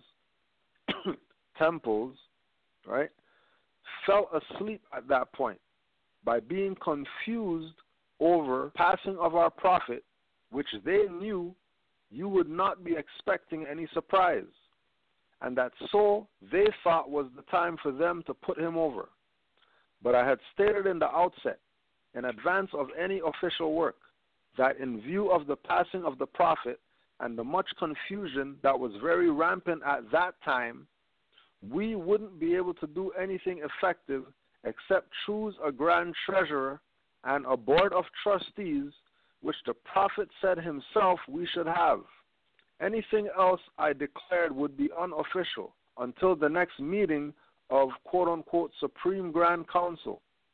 He, Kirkman Bey, was made advisor anyway, but I knew I had been given the power by the Prophet in the first article of the Constitution to change anything that went wrong by the Holy Quran Constitution, which we did in the last convention. But he doesn't think so and decided against him. Yet he is still acting against the will of the Holy Prophet Drew Ali. Can you expect he thinks he has the perfect right to do what he is doing? Because so many of the governors and grand sheiks fell after the passing of the Prophet, and most of them are with him now and against the Prophet. They are fighting me because I won't stand for Kirkman Bey to be Supreme Grand Advisor of the organization. They are doing all they can against me on his account, virtually destroying, if possible, the movement through willful, malicious disobedience. Mm-hmm. Okay. Now that's one of the disciples that were around Prophet Noble Drew Ali during his time, who Noble Drew Ali made one of the successors, one of the supreme heads, because he already knew that they were going to take him out, so he set up everything. And people just had to do their job. Mm-hmm. And certain people didn't do their job. Mm-hmm. And remember, keep in mind, right? Keep in mind. Keep in mind this.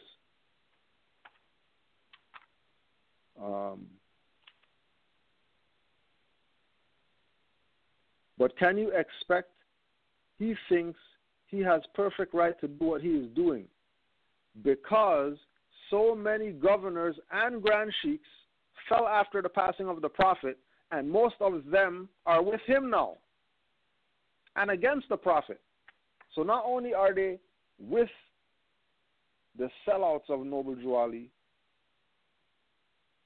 but they're also with the program of the sellouts, which was to be against Noble Drew Ali, which was to be against constitutional enforcement, which is why they start pushing this ink BS, because Moor Science Temple of America, not incorporated, is standing on constitutional right to be a religious corporation, not hers revised statute. Oh, thank you. That's right. And then keep in mind that at the back of the 101 lets you know who the people Noble Drew Ali made successor. If anybody is around today saying that they're successor of Noble Drew Ali and their name doesn't go back to one of the names in the back of the 101 questionnaire, you know you're dealing with frauds that probably killed Noble Drew Ali.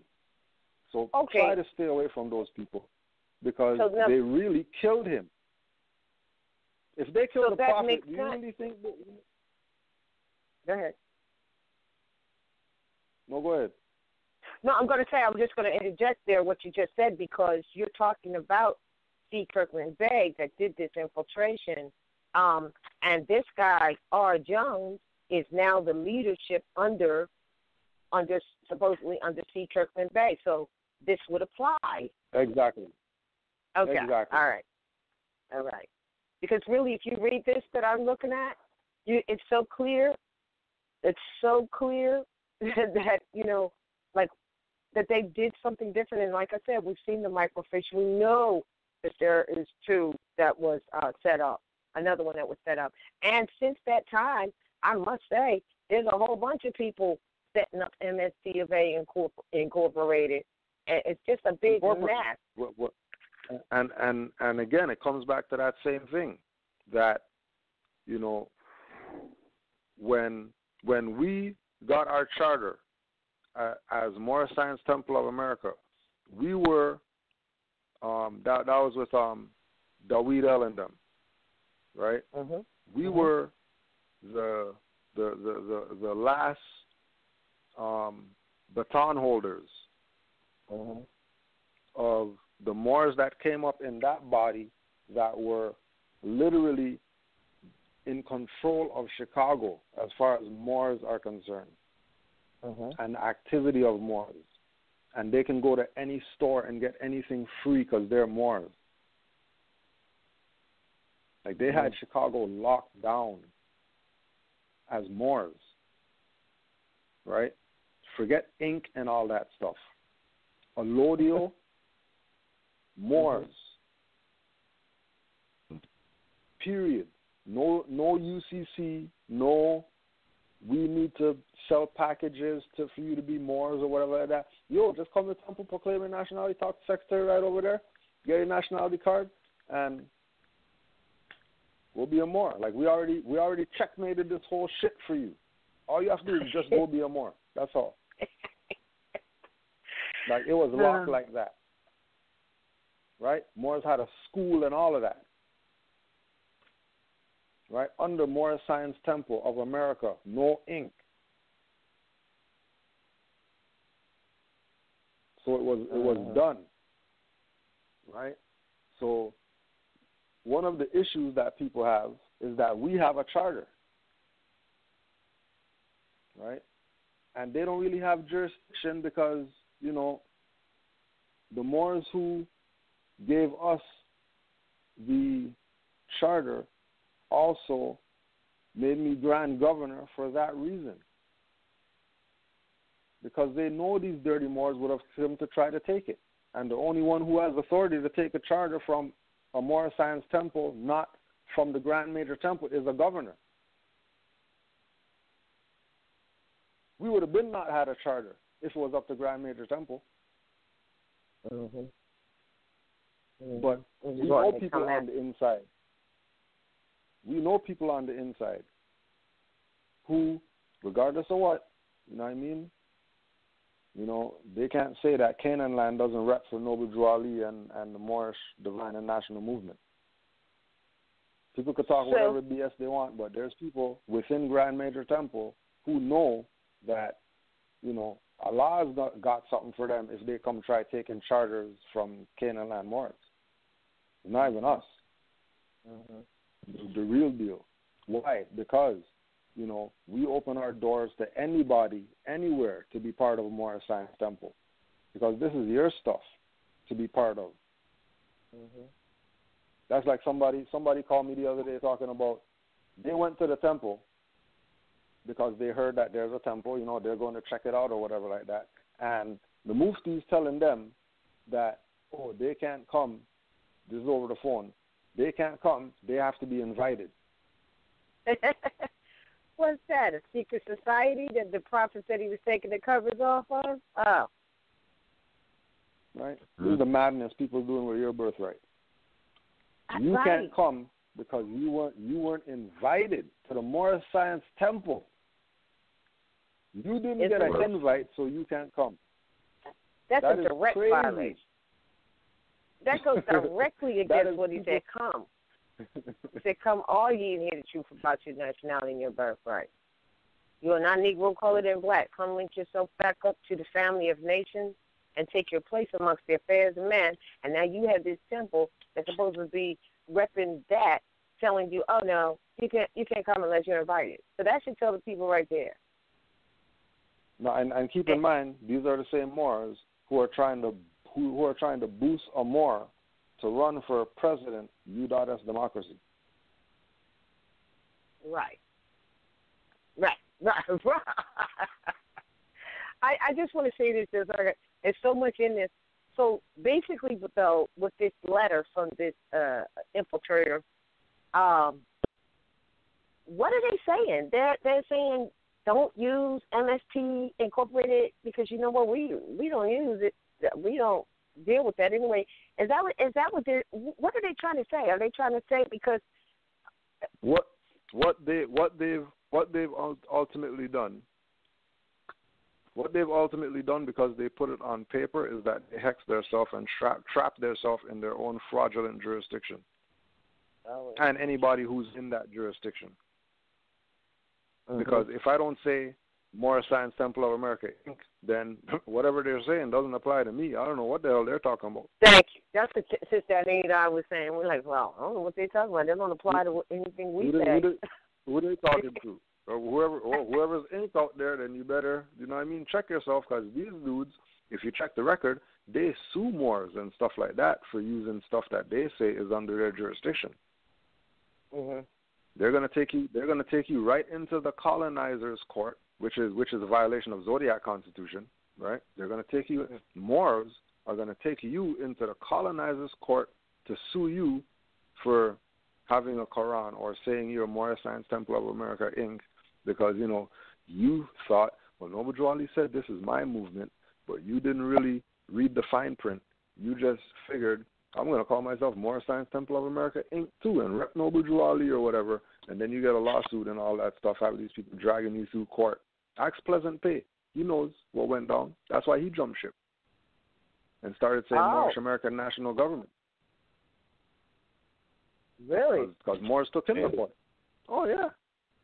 They took him to court? Oh, yeah. Oh, yeah. Hell yeah. because he was using Moor Science Temple of America Inc. stuff, you know. So why didn't he just and they drop didn't the like ink that too then? much because the concept of Moor Science Temple of America was taught that it's incorporated, so people automatically think the ink should be on there. I got you. You know what I mean? It's like a freeze effect or something like that. They get caught in the ink because it says incorporated in the paperwork that Noble Drew Ali wrote.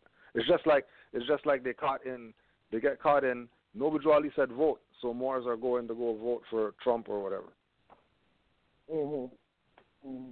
Like, what do you mean you're voting? Yeah, well, Noble Drew Ali said in the literature that you vote, cast a ballot. Okay, but like, where did he say democracy? What are you talking about? What do you mean you voted for Trump as a Moorish American, or you voted for Gore, or you voted for, you know what I mean, Barack or whatever as a Moor? What do you mean? What are you talking about? So exactly. Right. So they get caught. Yeah. So these individuals trap themselves in their own claim of authority that doesn't exist. And so anybody who doesn't know is going to get trapped right with them. Right, because of not studying, they're looking at Moor Science Temple of America, an incorporated religious corporation, as having to have ink on it to prove that it's incorporated. Right. So once you go with that mindset, you're in the U.S. jurisdiction. Because remember, these are the same Moors that naturalize. Right. This is all the same. This is chicken coming home to roost right now. Like El Hash talked about. Remember El Hash talked about chickens coming home to roost. That's what's going on right now. Everybody's putting their card down on the table. The game's not over yet, claiming they got the hand. And they put their card down and they realize that, hold on a second.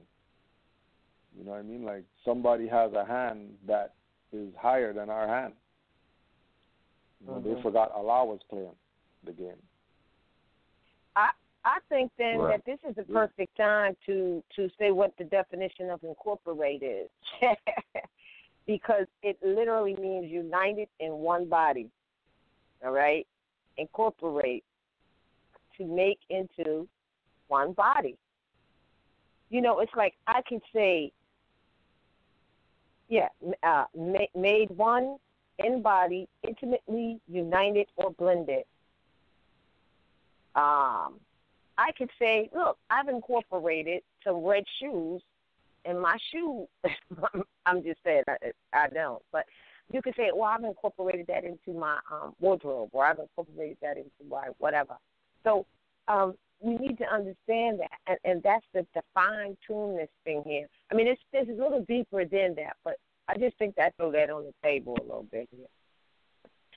Right, and also that what was incorporated was Old Canaanite Temple, Moorish Holy Temple of Science, Moorish Science Temple of America, making into one. Now, the teachings of Moorish Science Temple of America were the teachings of Holy Temple of Science, which were the teachings of Old Canaanite Temple, which was always Rotarian and civic in nature. Yeah. Always. Right? The Rotarian perspective is, or was, misconstrued, because the Rotarian is really the religious, being good unto others, helping humanity. Right? The religious isn't the Allah, and the religious is the Rotarian, doing good unto other people. Moors being on the hedges and the highways so that they can be a beacon light for others who are trying to find their way home. That's helping humanity. Right? So don't get, you know, like even when we're discussing with the incorporated, you know, and it was incorporated as a religious corporation. The religious is that you're non-profit. You have an obligation to assist the needy. The Moor Science Temple of America, if we're comparing it to a church or whatever, it's supposed to be doors open all the time. You don't need an invite. You could come and give your honors to Allah anytime. It's not closed door or whatever. If or somebody needs to invite you. Right, you know, instead of having meetings like the Prophets literature says, they have service, what they call themselves Moor Science Temple of America. They call their stuff service. But it's supposed to be meetings. Because meetings, anybody come to. Service is, you need to be part of that quote-unquote congregation to go there. So these are those things they do with the language, change things, add things, take things off, you know what I mean, to try to muddy the waters so that people can't see what Noble Drew Ali brought. But if you drink your water, then your heart's going to be pure, and it would be revealed to you what Noble Drew Ali brought. And then you can take whatever it is that you see that he brought, and you can save yourself with it. So don't be waiting on these grand sheiks or whoever to save you, because trust me, they do not have your you having a good life in mind when they think about dealing with you. They're looking for serfs. Do not be a serf of the Moor Science Temple. Be a master. Right.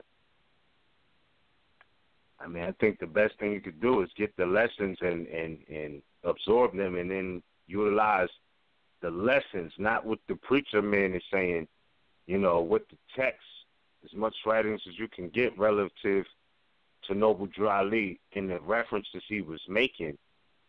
That's where it's at. Because, like, even what you're saying that it means becoming one body. Noble Drew Ali was teaching that from day one as far as nationality goes, not you know, institutions, because we mentioned this before. Like, you know, you look at the language in the treaty, and it's talking about Moors and Christians have set up multiple institutions, you know what I mean? From churches all in Moorish neighborhoods to YMCAs. But believe us, believe me, or don't even believe me, just do the knowledge. The fact that they would never disclaim Christians, like I'm speaking from a historical context, and, you know, even modern day, the Christians who really know what Christianity is, as far as its relation to Europeans coming from the Moors, etc., how they utilize Christian powers and treaties and things like that.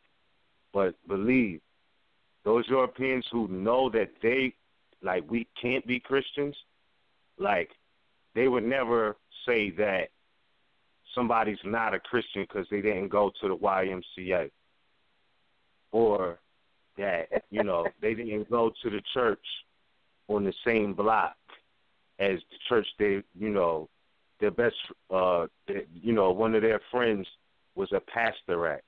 They know that it's a unified mission, so wherever you see evangelical church, I can't speak for their affairs, but what I'm saying is they're going to recognize other evangelical churches.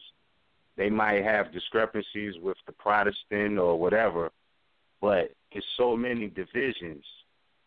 That's that European mind state. They was all about colonizing, division. Moor's aspect was more so adding on, multiplying. Their thing was, you know, back to that Christian mentality of I'm a jealous God, I'm the Lord, quote unquote, Lord, like landlords and things like that. Have no other lords before me, you know, take your lot in life and all of this. That's their mentality. It's micro. You know what I'm saying? is really micro. So I say that to say that we are Moors regardless of what. There's Moors that have many institutions. I know Moor sisters who have their own hair salons and things like that. You know, Moorish brothers who have their own clothing line. You know, Moorish brothers who make music. Shout out to you, Cool Joe. You know what I'm saying? You have your catalog of CDs, you know, literature. And it's like no matter what you're doing, the common factor is this, that we are Moors, and it doesn't matter the institution you set up. Nothing will ever change that. You feel me? Now, the refinement and the distinguishment comes in for those who are really converted or Moriscos in heart. Like I was saying, James Baldwin was talking about, you know, are people who look in the mirror and think that they're supposed to be, they think they're Europeans till they look in the mirror and see that they're not the same, you know? And it's like there's so many adoptions of those mentalities that are European in origin, you know, modern European in origin at that. And, you know, that being the case, it's like, man, they can never, nobody has the right to try to circumscribe a whole nation to one or two institutions, like tangible institutions that the nation built anyway, people of that nationality built anyway. Because I'm looking at this and I'm like, well, they're saying the headquarters is in D.C. and Philly. I look at the timeline and I'm thinking, I'm like, oh, there was a certain campaign that started right around that timeline. Right around that timeline, if you look at the date on that letter. And I recall clearly, because I remember at that time, we was down where we just came from, or close to where we just came from. And I'm like, oh, okay, it's making sense now. So it is a sellout agenda that's trying to come to the forefront. But they in the scope, you know what I'm saying? Like they try to come, what Noble Dryly say as far as they think they on the same road with Moors, and not to say anybody's holier than thou type of thing. But you know what I'm saying? Trust me, they holier than that. Come up this mountaintop. You know what I'm saying? Mm-hmm. And we got the metaphysical snipers on deck already, so pluck you right off that mountainside. Right off. Yeah. And that would be caveat emptor. Everybody reads the Moorish literature, or the Moorish literature, or some people call it the Moorish Guide, so that you're not confused. The reason why people call it the Moorish Guide, and it's the same as the Moorish literature, is because the information in it was published in the Moorish Guide, which is the name of the newspaper that was out during that time. So that's why some people will say Moorish Guide and others say Moorish literature. But it's caveat emptor. Excellent, because it covers just what we're talking about tonight. And earlier when we were saying that when we asked that question, why do you think people think, oh, I'm just going to say I'm a Moor and that's it? And I think Annie and you who just said it's, you know, based in fear. And so the first line on it says, Moors are men that are upright, independent, and fearless, who care for their loved ones and follow the prophet to his destiny, which is Noor, unknown. They are fortified by the impregnable doctrine built upon love, truth, peace, freedom, and justice. It is, therefore, folly at its greatest height for smelly culprits with their insidious plans to invade such a realm. That's just the first paragraph. There it is. Right. So I think, too, you're right. And you said it's the, what did you say, the infiltrators against it trying to come to the light, of course. Trying to come up. But the difference now is there's so many people. There's enough people, I guess. And they read the prophet's work instead of listening to what someone said about the work. We shouldn't tell people to do that. Like, look, read it for yourself, you know? and find how it resonates with you. So they can't get it off as they have been doing because people are waking up. As the prophet said, wake up. So many of them are waking up. Because we hear what's going on. And I think that's the right way to say it. They're just, these infiltrators are just coming to the light. Coming to the obvious. And that's and where they get exposed, though. Huh? You know? That's where they That's get what? exposed in life. Yes. So, yeah, exactly. And so you're right. They're kind of like between a rock and a hard place now. And as Cujo said, this whole thing, they're imploding within. They really are. They really. So. Yeah, and I'm like, there's no way you're going to try to erase 15 years of the work that Prophet Noble Drew Ali put in to be like, nah, if it's not this, it's not official. You know what I mean? Like for 1 year, like we're talking one year and some change maybe, about out of 15, 16. If you really want to get it in, maybe since the day he was born, Star Child came for a reason in the mission. But what I'm saying as far as his public works, because even we say 1913 he established the old Canaanite temple, but he had to be putting in work before that, to even be like, I'm going to do this on this date. It was a motive already there. It wasn't like he just woke up in 1913 AD like, oh, let me go establish the old Canaanite temple, like, with nothing to talk about, like, with no study under his belt. Like, no. The motivation was he knew some things he had to get out to the public. And mind you, how many people he woke up with no Facebook, with no YouTube, no Twitter, no don't no even talk internet. about Facebook. That's become the biggest cesspool I've ever seen in my life. That's another thing, too. Oh, my God. I'm telling you, really. It's a lot. You about to rap people a airing lot. out all their stuff on there. Yeah. Nah, real talk, because it's a fact. I look and I'm like, look, don't even get me started. I'll let you start the conversation. Yeah. You can feel like you can start that conversation. I'm just saying though, okay. All right, so that's what that is. No, we're done. But all I'm saying we is, yield everything on don't, that. Let that stuff simmer on its own. That's true. That's true. Let it simmer on its own.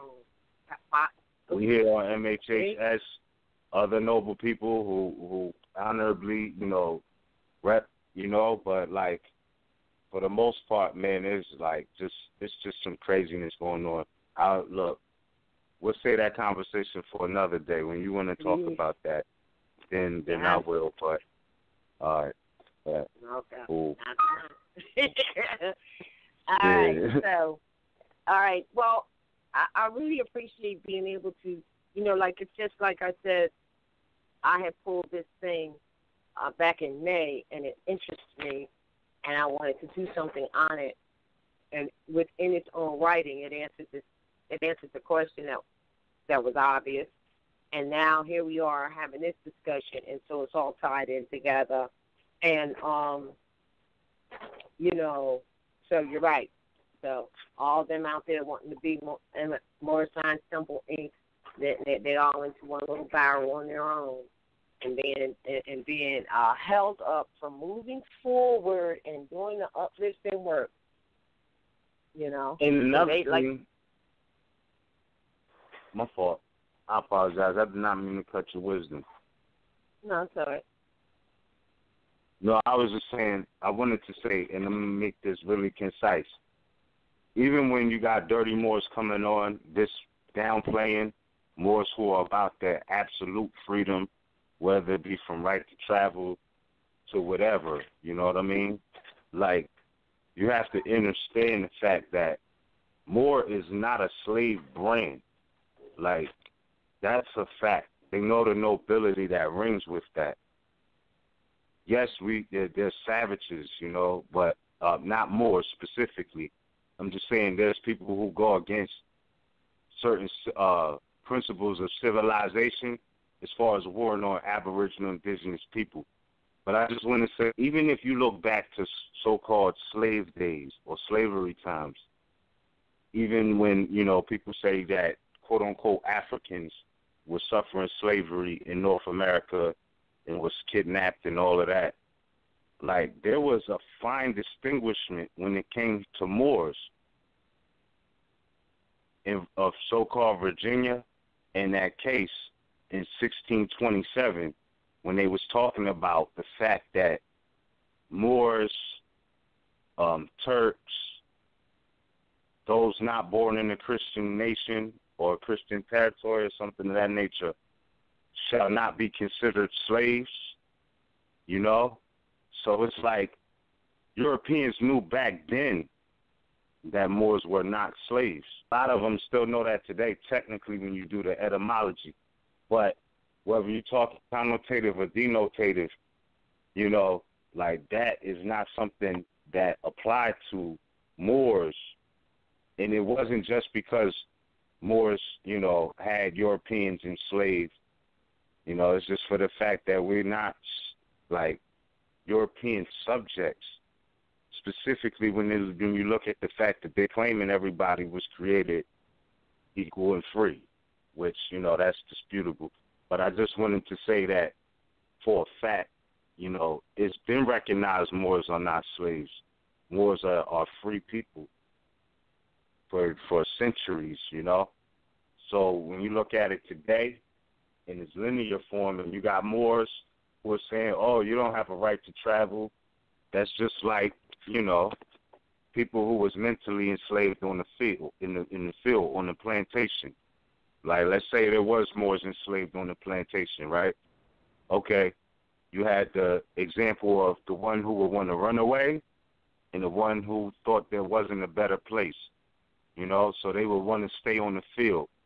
And they believed that everything was good on the field, even though they weren't reaping the fruits of their labor, right? Their overseer / master will reap the rewards or the fruits of their labor. But nonetheless, the field was neutral,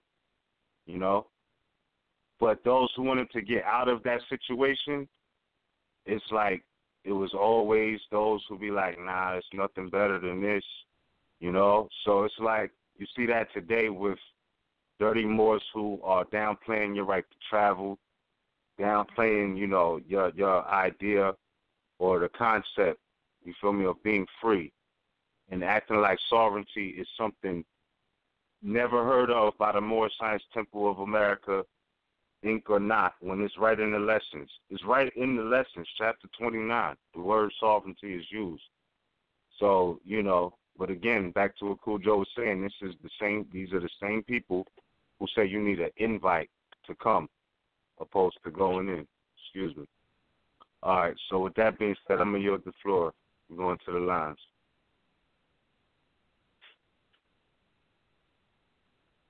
I got you. All righty.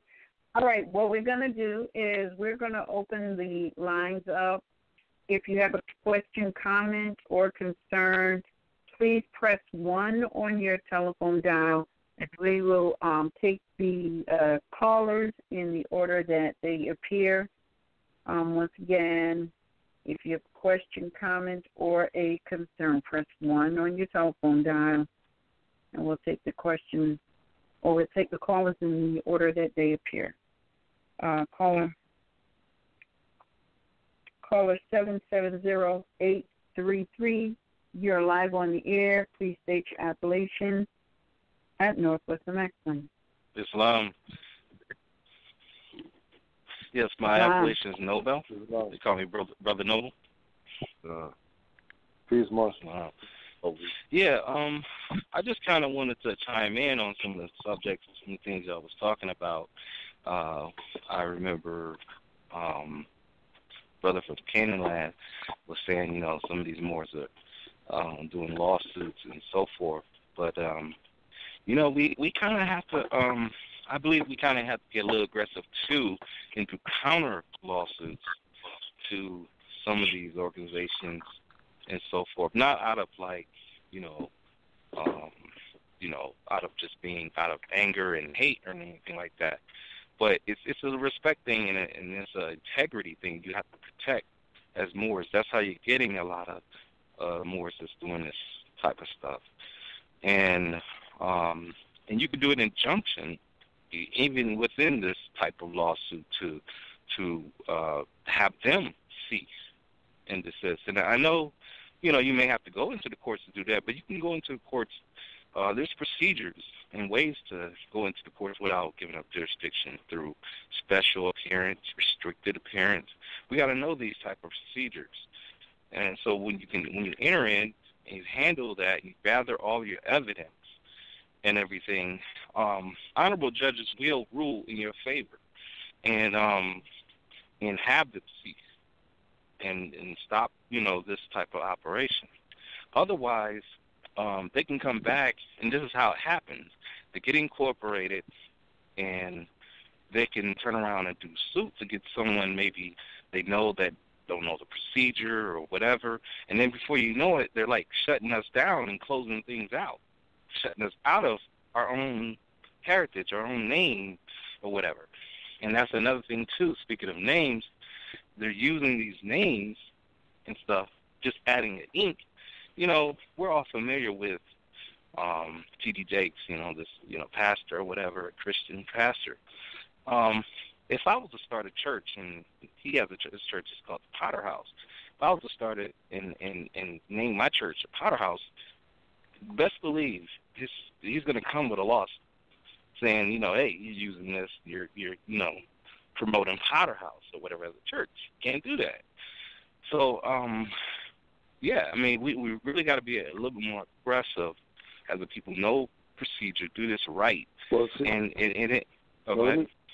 Quick interjection. I just wanted to make something real clear. Cujo, definitely you need to comment because I was going to say, when he, and you can say this yourself, I guess, when he was saying that they were going to take the people to the court, we're talking about a Moorish science, and we're talking about a Lodial Moor that was supposed to be, that would take other Moors to the court, to these modern so-called courts that aren't even really courts, by the way, but that's another issue, and put a case against them over there. And so, no, we don't agree that part is right. But go ahead, Cujo. That's really more your opinion. I just want to clear up. But I was just going to say that. I was just going to say that because of the teachings of the Prophet and learning to love instead of hate, the people who are traders are lucky that those principles are in place. Yeah, well, because it's not an issue of court. Because you go ask India, you go ask China, you go ask Russia, Germany, what they do with traders. I get what I get your drift, but a lot of times when you kind of because right, we can't do that, being that we're limited in our capacity as a nation to handle our own traders, who everybody knows that we're the only ones that's going to handle them. They're not going to step in if we decide to handle them, because this is nation business. If they're traders, this has nothing to do with anybody else. This is internal. Yeah. So opposed to that, we just give people their birthright. We stop playing adept chamber games. Like, I'm adept chamber, and I tell you, we put out information that they don't want people to have, which is information about your nationality and birthright, telling you to study, telling you to take Noble Juali serious, right? Telling you to recognize that what they're saying, people are, teaching that's for your freedom, and saying that they're against the Prophet because they're teaching for your freedom is absurd and crazy. And majority of these people that claim to be adepts or whatever in the Moorish, specifically Moorish Science Temple of America, a lot of these people are charlatans because they're just supposed to give people their birthright. Who are they to say who's ready and who's not ready? How are you giving their birthright? Let them decide if they're ready to exercise their rights or whatever, right? So, and then the other part is that, we're not going to take them to European courts. That's not our jurisdiction. Okay, if we're going to deal with them. Okay, well, see, here's the thing. You say if you're going to deal with them, but here's the thing, though. Here's a little small piece I'm not sure if we're really looking at, and that is by them putting the ink, they're actually outside of, let's say, our jurisdiction. You're actually in, like, their jurisdiction because they're actually part of that jurisdiction. So when you have a suit or something, yeah, exactly. But the fact that they have the fact that they're ink, they're actually something separate. They're almost like looking at a different species. They're a different species now because they're ink. They're just like any company that, or, they say religious corporation or whatever, but, they're part of that. But that's the point. So, that's the point. They're not supposed to be that. This information is universal for all. What they're supposed to be doing, you're right, and what they are doing are two different things. You're absolutely correct. So they have no right to speak on anything, really, that the prophet even brought, because that's not what he brought. Or exactly. To try to direct the people into following behind them is infiltration. Like what the point that we're making is that their actions have pre, post, currently disqualified themselves. Yeah, but see, you have to have the evidence. If you got the evidence of that, and you're no, but yeah, but who are we supposed to bring it to? The evidence is internal. Yes, the evidence is internal. We're not talking about the only reason that this is public is because we're talking about it. This is not stuff that's supposed to be public. We're making it public so people could realize how bad them sitting on their ass expecting these people to do something for them that call themselves Moorish, whoever, ahead of something. Either you're going to do it for yourself or it's not getting done. Either you're going to unify with Moors locally where you are and have a solidified front with people who are next to you that you call yourself brother and sister and stuff like that. Okay, well, who are you working with next to you? Forget who's in 50 states away. But you have to have a protective unit. You have to be able to protect yourself because, meaning when things like this come up. The protective unit is Allah and the Prophet is the protective unit. If you think you have something better to go up against nuke bombs and stuff like that than Allah and the Prophet, I would highly consider that you consider Allah and the Prophet as your protection before anything else. Well, I don't know if you really get what I'm saying when I say you have to be able to protect your reputation. But you're continuing to go back to this angle of because they're ink, they're now liable or they're now open for us to do something about it. But we're going to have to do something about it in the jurisdiction that they incorporated, which is democracy. And we are not democracy. So there's no need. They already played themselves. How about we just look at them and laugh at them in the jurisdiction for their lawsuits, opposed to go and sue them? How about we just put them on blast and let everybody know that these guys are a fraud, opposed to take them to a European court to have some European judge adjudicate on matters that they already went, people already took them to court and they lost. It's in the records. With Noble Ali, it's in the microfilm. These same people who are around today writing letters or whatever already got taken to court by Moors and lost. Okay, That's what we're saying. These people are a fraud. Just like, Recognize them ancient for who texts. they are. Recognize them for who they are. You know what I mean? It's just like a roach. If you're a roach, you slap it with something. You're not, you know what I mean, shooing roaches. You kill those. It's roaches we've been dealing with. So, Yeah, brother, I do see. you get bring that, out the black. You bring out the black flag for the roaches. You don't. I think, catch roaches in a jar. I think that the brother on the line is just coming from a. I'm not really sure. What is your position in understanding? Do you understand what is being said, or are you just coming from a incorporation, not incorporation point of view, or? Well, I'm coming from the point of view, I get what he's saying, that's probably like a last resort type of thing. Of course, you always got that on the table, but there's a lot of things you can do to protect yourself prior to that. There's things you can do lawfully. And when you say courts and stuff, the courts actually operate on many different kind of levels, depending on the status of how you enter in. Like, you can walk in the court But that's what this and... is all about. This is all about status. You're right. So you can walk in the... Mm-hmm. Go ahead. We understand well, you can what walk you're... Go ahead. Well, I would Go like ahead. to hear what it is you're saying, because it sounds like you're saying, if I'm not, please express what you're... To me, it sounds like what you're saying is we, as Moors, we can use these courts as they are set up to bring suit against these incorporated temples. Is that what you're saying?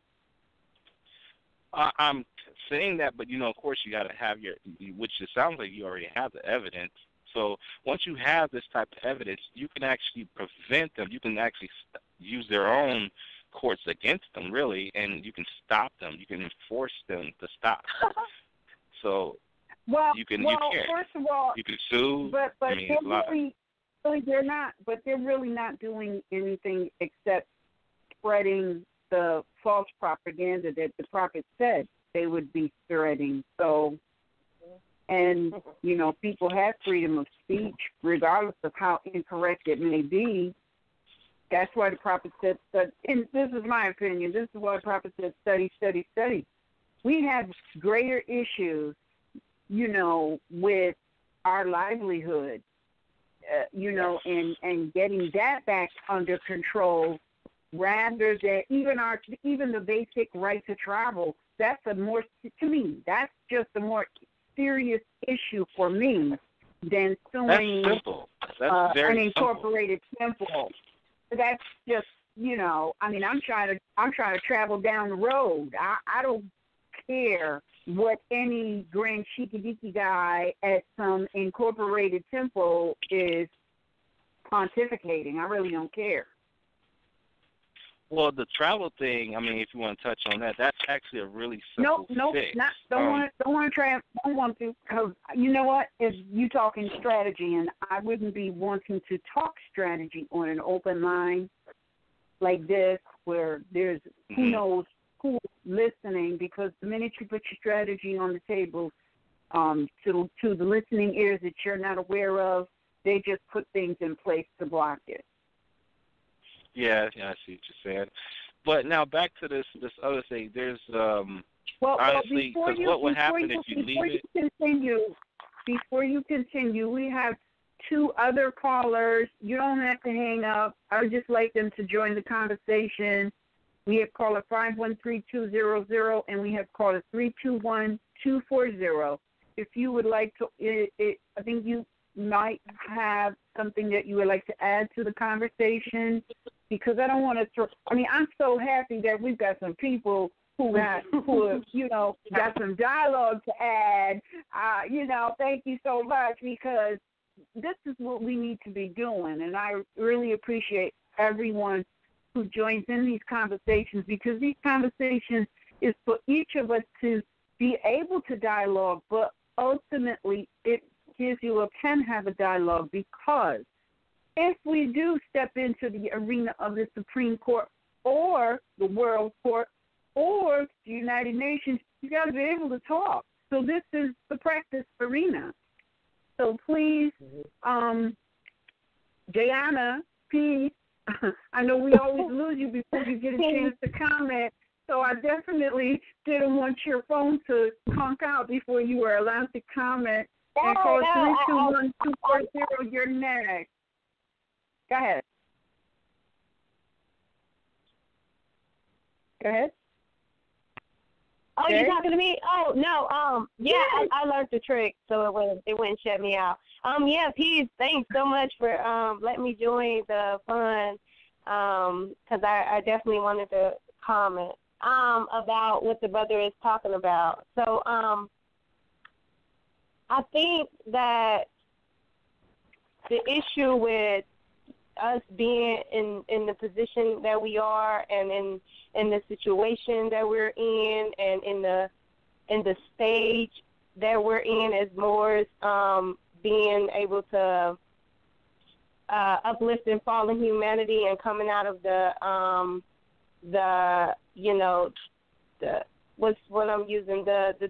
mental slavery that we've been in for so long, and now it's like I think what's holding us back is the fact that a lot of times we disassociate our family as soon as they do something we don't like.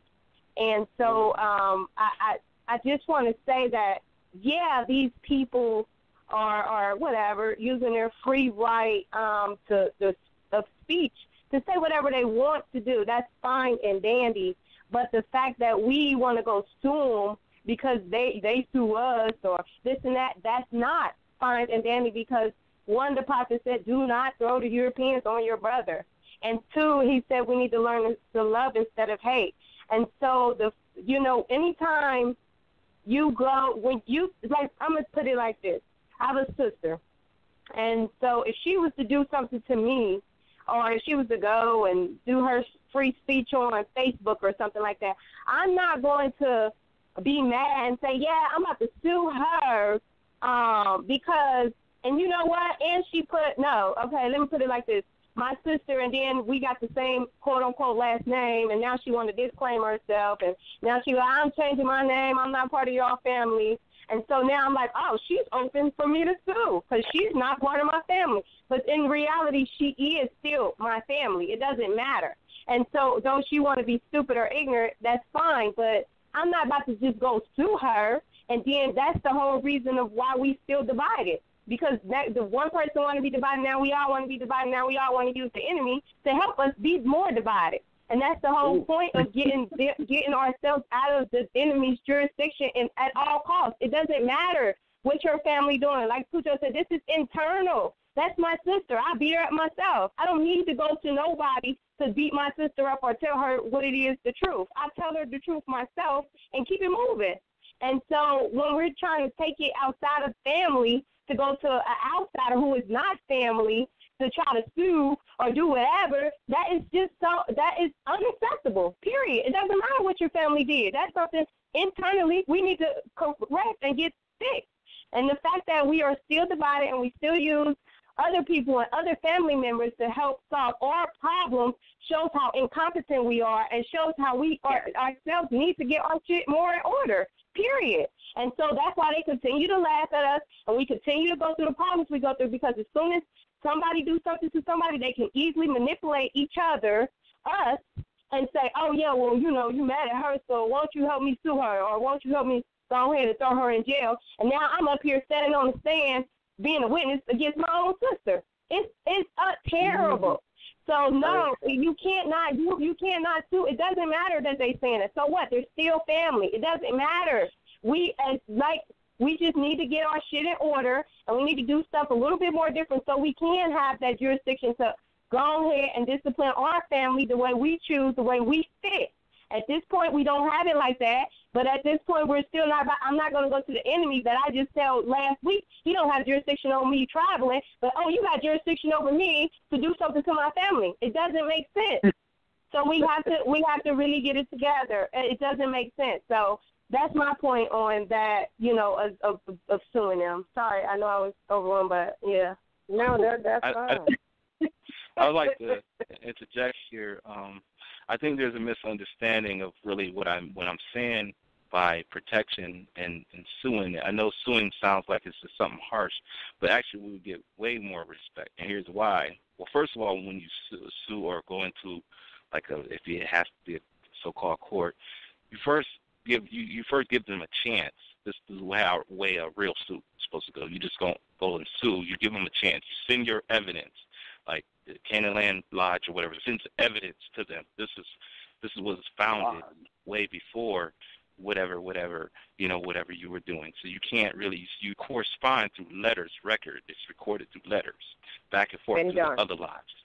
Then if they don't want to act right, then you go and along with the evidence so you can be presented, because they are part, and she mentioned something about family and stuff, but this is a different creature here, because they're ink. They're part of the whole thing. They're part Let of me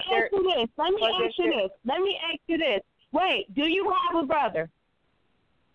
Do you have a sister? Do you have any siblings? No, seriously, do you have a sibling? I do.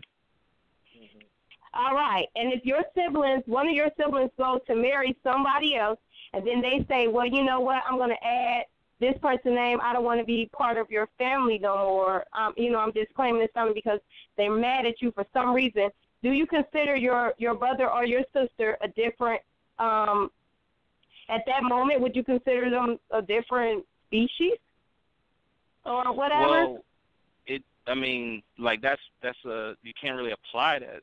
But if you did apply that situation, why can't you? Why can't you? This is the Uniting of Asia. This is family. We family. Why can't you? You're my family right now. Why can't you apply that?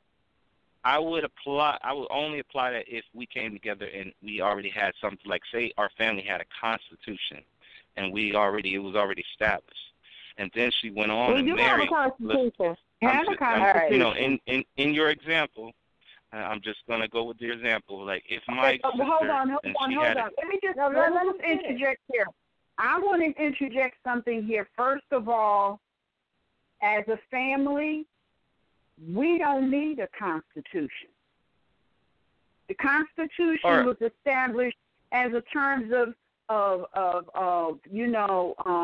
engagement, terms of engagement between our family and the only other species of human beings, which would be modern Europeans. So that's the only reason that we have this Constitution. I hear what you're saying, but it sounds like you're saying, because these people, they're functioning under a corporation setting, they're fair game. But really... No, they're still family. But I'm not saying when I say species, I'm just trying to give you I'm just trying to iterate that the fact that they're incorporated. It doesn't mean we should pack them or anything, but it doesn't matter. It really, we're not, first of all, a lot of people, they get into this corporate arena for all the wrong reasons. Our family, right now, it's like we have completely lost what this whole thing, when they talk about commerce. See, modern Europeans came over here, ancient Europeans came over here to engage in commerce. Now, at that time, the commerce was merchandise. It's still merchandise. Commerce is still about merchandise. All right? So if you don't have any merchandise, I don't give a crap what you're talking about. You ain't engaging in any commerce. Therefore, you got this corporation that has no merchandise. So what is your purpose? That's all I'm saying. That's all commerce is about. So all of these corporations, you got corporations and people who are incorporating for all the wrong reasons. But that only applies on this landmass, because you can't take that down to South America, and you can't take that overseas to the Moors over in Hindustan, or even and talk about I'm engaging in commerce, okay? Because they're going to ask you, what's your merchandise? They look at us as idiots because we go to the market and don't even negotiate. which is the whole art of merchandising. So we need to just cut out the whole incorporation, and know that when you get a temple that clearly has no merchandise, but you're incorporating, that's a red flag. That's all it is. True. It's a red flag. True. That's all. But it becomes a bigger problem if they're suing you, and then now all of a sudden they got their policeman or sheriff forcing you to get out. You see? Son, look, you have to look at this from the perspective of law. Now, law is not just about the Constitution, which is the supreme law of the land. Law is also about the seeds that you throw out, they are going to come back to you. The boomerang that you send out is going to come back to you. In the realm of universal law, whatever you do, it's going to come back to you. That's true. So but you do have self-preservation. This is the science of the Moors. No, because here's the self-preservation. This is also part of the science. If your intent is pure and honorable, the universe is going to protect you because you're not throwing out boomerangs of hate and malicious intent. So you're fine. You're protected. This is more than just, law in terms of, how you engage when you have opposition. This law is across the board. That's why, when the prophet said study, study, study, he then said, and when you say you studied out, what more should I study? If I can't remember the exact wording, he'll tell you to study yourself, because really you should have studied yourself first, because in studying yourself first, you get the true science, which is the science of the universe. The science of the lords of the universe, the energies, and how the energies, whatever you do, it's going to come back to you based on the energy you threw it out. So we don't have to concern ourselves with what, dirty Moors are doing, because their action is going to come back to them tenfold. What we need to do is focus on ourselves. Well, I'd like you're true. Oh, go ahead, Miss. No, I wanted to make a comment. Go ahead. No, you go ahead. Yeah. No. Because I really do want to make a comment here. It's. All right. Thank you, brother. I'm hearing what you're saying, and I want you to know this. Law is notice, and that was the first thing you were saying. Is that you give them the notice, and the evidence that, hey, you're doing something wrong. Let me tell you this. That evidence and that notice has already been given. Many of them already know. Now, some of them don't know what they're doing because they've been taught to do this, hand it down. But there is enough information that in this situation that we're talking about with family, if those same people, those incorporated or not, read and studied the information that they poured in and have incorporated, which they can't because it's universal, if they were to have read the Prophet Noble Drew Ali, who established the Moorish Divided National Movement of the world as the umbrella for the Moorish Science Temple, for the Moorish Holy Temple, for all of any activity, active activity, right? If they themselves had just read it or read it now, that's also their notice. So the notice that you're talking about, they've already received it, and they already know it. So now, if they are doing what they're doing out of ignorance, then it is only up to them to come out of that ignorance. But the conundrum here, not conundrum, the irony here is that the work that the prophet himself left, that they purport that they do, would bring them out of that ignorance. It's showing that, it's what we're saying. There's no point in trying to take them to Susan, especially to a foreign family. All modern Europeans are foreigners on this land. All right? They're original slaves and the whole bit. Now, the Constitution, as you mentioned, I know you meant like if there's rules of the family or whatever and they break the rules of the family. And that's a good example. If you have rules of your family, for instance, and one of your siblings broke the rules of the family, tell me something, brother. I know you wouldn't take them down to the local municipal court, state court, or any other court to deal with them. That's all we want to hear you say. No. Because, like if because, they, I would just respect respect that. To what you we're know, saying. I would respect that if, like, say, it was my sister in that situation. She broke the rules of the family. I would just have to respect her wishes and stuff. But now she came back and tried to sue me and say, well, you need to stop using the family name or something like that. Then I have to kind of come up and show I have to, first I will correspond, like, hey, we need to have some meetings here. Let's talk. But let's say she still want to act, I guess, whatever we're going to say, ignorantly, then I have to, you would you never have to take your family issue to a foreign family to solve it. Well, first, if we had a family court, it's the I last think resort. What he said is if they brought a suit against him. Well, here's the thing, because we got that going on right now. It's called child support. The issue is not to come at them through these foreign processes. Here's the issue. The issue is because, see, when that happens, it's not even the family member that's bringing the charge. It's foreigners. This is the position and there's we a way ought to get to them be. off. Hold on. This is the position that we ought to be taking because we ought to know that that's a setup to keep the family at each other's throat. So we need to not participate in that. And the way you do that is you go to these people who is interfering in a family affair.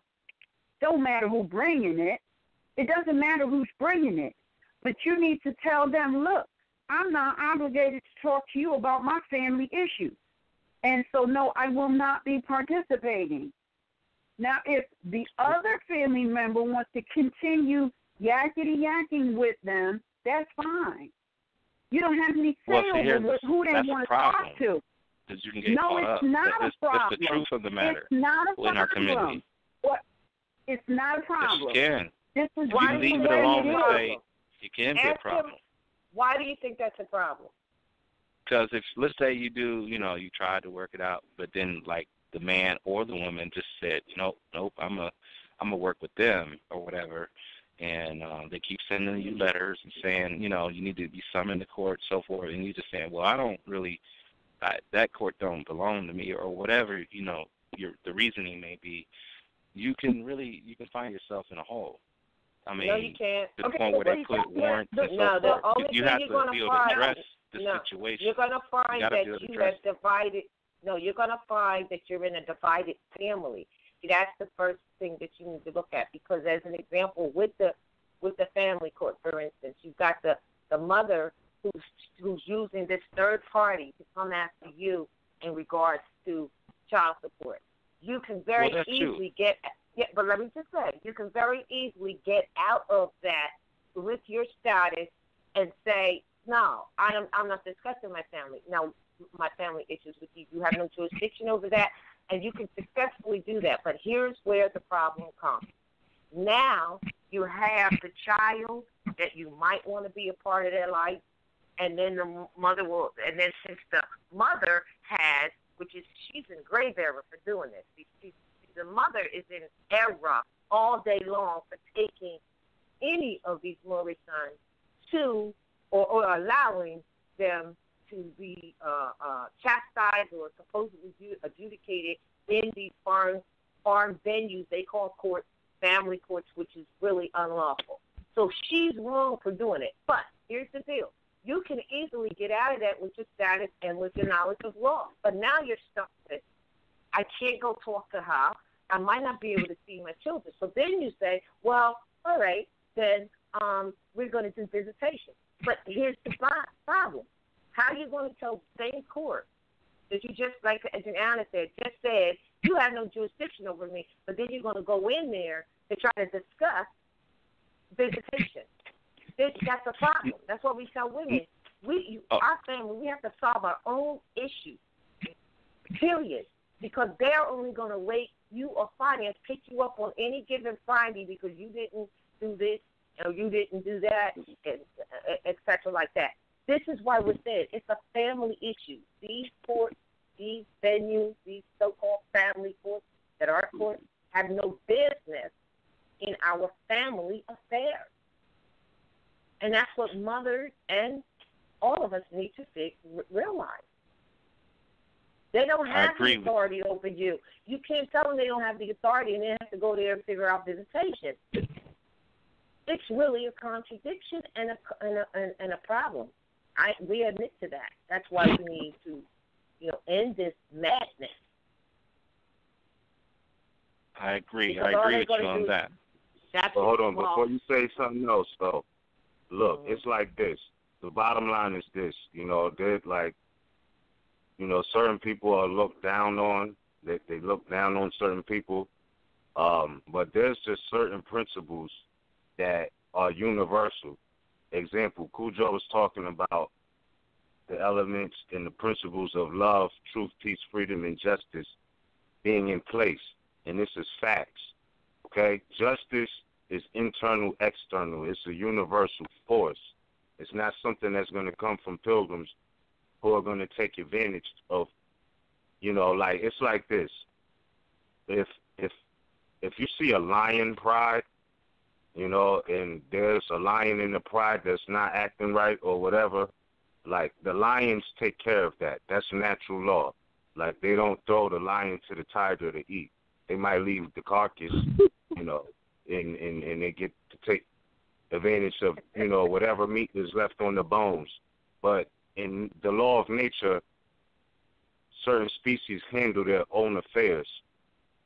Now, we're talking about something very minute when you look at our people on a large scale, because there's people in the street right now who shoot at each other, poor shooters, who don't snitch on each other. They don't take each other to court. But these people are literally trying to take each other's lives, and they never get the courts involved. I'm not promoting that. I'm just saying that when you look at these principles of love, you got different levels to it. You got platonic love. You got tough love. You understand? So going back to what was being said, if you ask the Russians why they take their own head for treason, they'll tell you it's because they love their people. So this one traitor had to go for the love of the whole body. You understand? And they don't look to other nations to handle their affairs. So it doesn't matter if you set up a business in Russia or a judgment center in Russia, they will never come to you. You know what I'm saying? Because you're not Russian. It just starts and ends right there. It's nothing else to it. It's just the bottom line. It's nothing too deep. It's the law of nature. You understand? So birds fight amongst each other, and then again they have natural enemies who are not of the same species. But those same species you would never see in nature take to their natural-born adversaries. They will never do that. They handle all problems amongst that same species unless they are collectively hunting prey together. You understand? So, if they see as a whole species that it's a certain problem based off of another species, you get a pack of lions, they will collectively take down the elephant in the room, if you will. Lions will jump on the elephant's back, you know what I'm saying, and bring it down to the ground. That's just how they do. If a lion gets out of order, they get rid of it. So I say that to say that just look at the law of nature and let's not get too, speculative about it. It's that simple. It's that simple. It just is. And specifically, you should know that if you declared your nationality, like if you proclaim that you are held accountable to those principles, you understand? Because justice is always being done. You got justice taking place, not in courtrooms. If law governs. You understand? So, until we get back to that, the fact that these are natural principles that existed before the institutions did, and the fact that the institutions you're talking about are corrupt anyway. So why have faith in that? It just shows a certain level of ignorance. And not to blame anybody, I'm just saying that's the fact. Even on the opposite side, when Moors are slandering, talking about, well, yeah, we lions, but the tigers ain't gonna like the way we move today. We can't travel, in the Serengeti type of thing. It's mental slavery. They still have fear. They still feel less than or subordinate than. So all I'm saying is, back to what you're saying, Moors are men upright, independent, and fearless. And, there's a couple minutes left to this broadcast. So, I don't know if that made it clear enough, but that's the premise. That's the order. Am I wrong? And if not, anybody else have anything to add on, let's move forward. Well, before you go, before anyone says anything, I just want to let it be known it's 18 minutes after 12, and this line is going to go down at 12:29. And we have a caller, 321-240, that's been unmuted but haven't heard anything. Did you want to say anything? Caller 321-240. Peace, greetings of peace. All right. Yes, give thanks. Give thanks. Bring something to my call tonight. Islam to all the active and righteous Moors, may all the dirty Moors fall swiftly upon their own sword. Know what I mean? So, this is Sister Reddy, Sakira, Asael. First and foremost, I just want to say, Ashe to the spirit of all on the line. I'm in gratitude to the beloved mothers on the show. Give thanks to the brother being a co-host as well. Special shout out to Grand Sheik Cujo Adol, whom I had the absolute pleasure of hosting for a lecture on my side of Northwest Mexum in the Republic of Florida. I am honored to have met someone that had a profound effect on me spiritually, meeting them in their propria persona in regards to the effect they've had on me with spiritually, with status and nationality and birthright.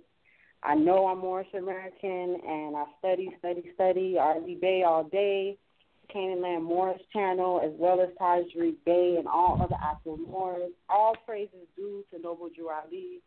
I clearly see the hand and the will of Allah, and I am genuinely filled with gratitude, sitting at the feet of gratitude. Yes. And the Grand Sheik Cujo Adol left some grand literature with us, and it is my will to become a distributor here in this part of the Mexum for R.D. Bay Publications. And I've already received your info, Great Queen Mother, from the Grand Sheik Cujo Adol, but I wanted to reach out still. The impact that is being felt by the foundation that has been laid out by our prophet, Noble Drew Ali, and has been, and is still steadily being continued by all you active and righteous Moors and all the great works that you guys are doing. And I just, again, want to say Ashe to your spirit. Thank you. Much love, more fire. All right, did you have a question or a comment? It's wrong. I wanted to say something before we got offline. Can you guys hear me? I can hear you. This is Sister Jayana. This is Sister Jayana. I just wanted to say something before we went offline. That can you send love to the brother who called in? And if I may have came off a little strong, it's nothing against them or nothing like that. I'm just very passionate about our people uniting and just really loving each other and not trying to fight each other the way that they want us to do. I'm just so passionate about that. So I didn't want him to think that, it was something personal to him. But this is just something I kind of go through every day with my people, and I just can't stand it that, we try to distance ourselves or try to act as if we're not family because somebody did something. We're always still family. And, and we got to still really promote that unity and become stronger, just strong people, just strong nation. And so I just wanted to express that, peace. No problem. There's no hard feelings at all. I think maybe what I'm saying is maybe being misunderstood, but I know it goes along with natural principles and order, and I wish I had a little bit more time to at least explain what I'm really trying to say and how it does go along with that. Well, you know what? What I'll do is we'll talk offline, and and clear up what it is you're trying to say. But let's see, we got like 7 minutes left. And we lost Roz Mariah Cujo. Ms. And Cujo. I'm still here. And Cujo. Yeah, Cujo dropped off. Yeah. Yeah. Were you able to conference in Roz because she dropped off? It's one of those nights when the currents are. Gotcha. Because my phone dropped twice. Thank God it did not drop after 11:30, or this show would have been over. But we have one more caller or two more callers. Well, before we take this next caller, the sister that had called in 321240. I'm not sure if you had a question or if that comment was what you wanted to present. Yes, I just wanted to present the comment. Oh, all right. Well, I just went. All right. Thank you so much for that comment. And let's see. Caller 972-839. You are live on the air. Please state your appellation at Northwestern Maximum. Islam, fam. Islam. This is Abdul Malik Shakur, Superior Bay. I'm calling from Northwest Maxim, the Texas Republic Territory. Islam, I'd like to shout out a real in-depth, great show tonight. To Anna L., to you, Roz Mariah Bay. What's up, Ms. Islamism? Cujo, you done dropped off. I know you're hearing, though. Islam. My mom's dropped off, too. And she's in a room where a lot of scenery is going on. Relay the message because I know, you know what I'm saying, y'all in the studio. Y'all are not going to miss anything.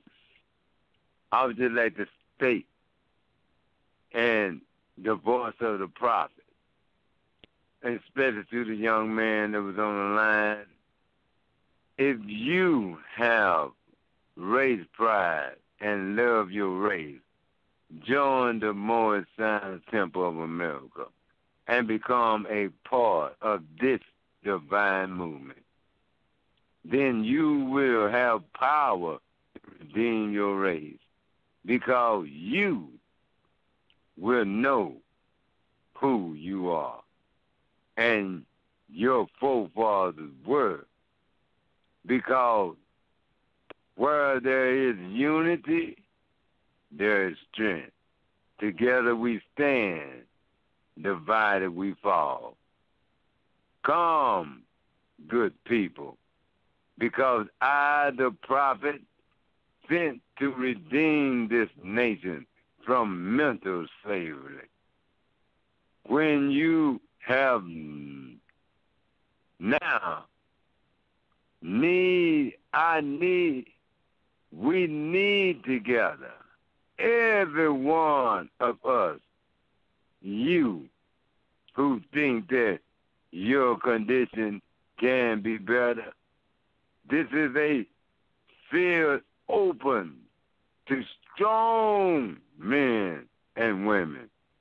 Let me repeat that again. To strong men and women to uplift the nation and take your place in the affairs of men. If the European and other nations are helping me, why not you? It is your problem. The Negro problem is being solved only as it can. And that is by the Moorish National Divine Movement. If you have a nation, you must have a free national name in order to be recognized by this nation as an American citizen. You are Moorish, you are national, you are indigenous to this land. And everyone else that has came here are naturalized. And if you have a nation, you must have a free national name in order to be recognized, not only by this nation, but all the nations of the earth. Because guess what, Moore? They're waiting on you. As Malcolm said, we know we've been hit in the head, hoodwinked, bamboozled, and straight out lied to, but our illustrious prophets have pulled all the wool off of the so-called secrets of our people. And there's no more room to hide because the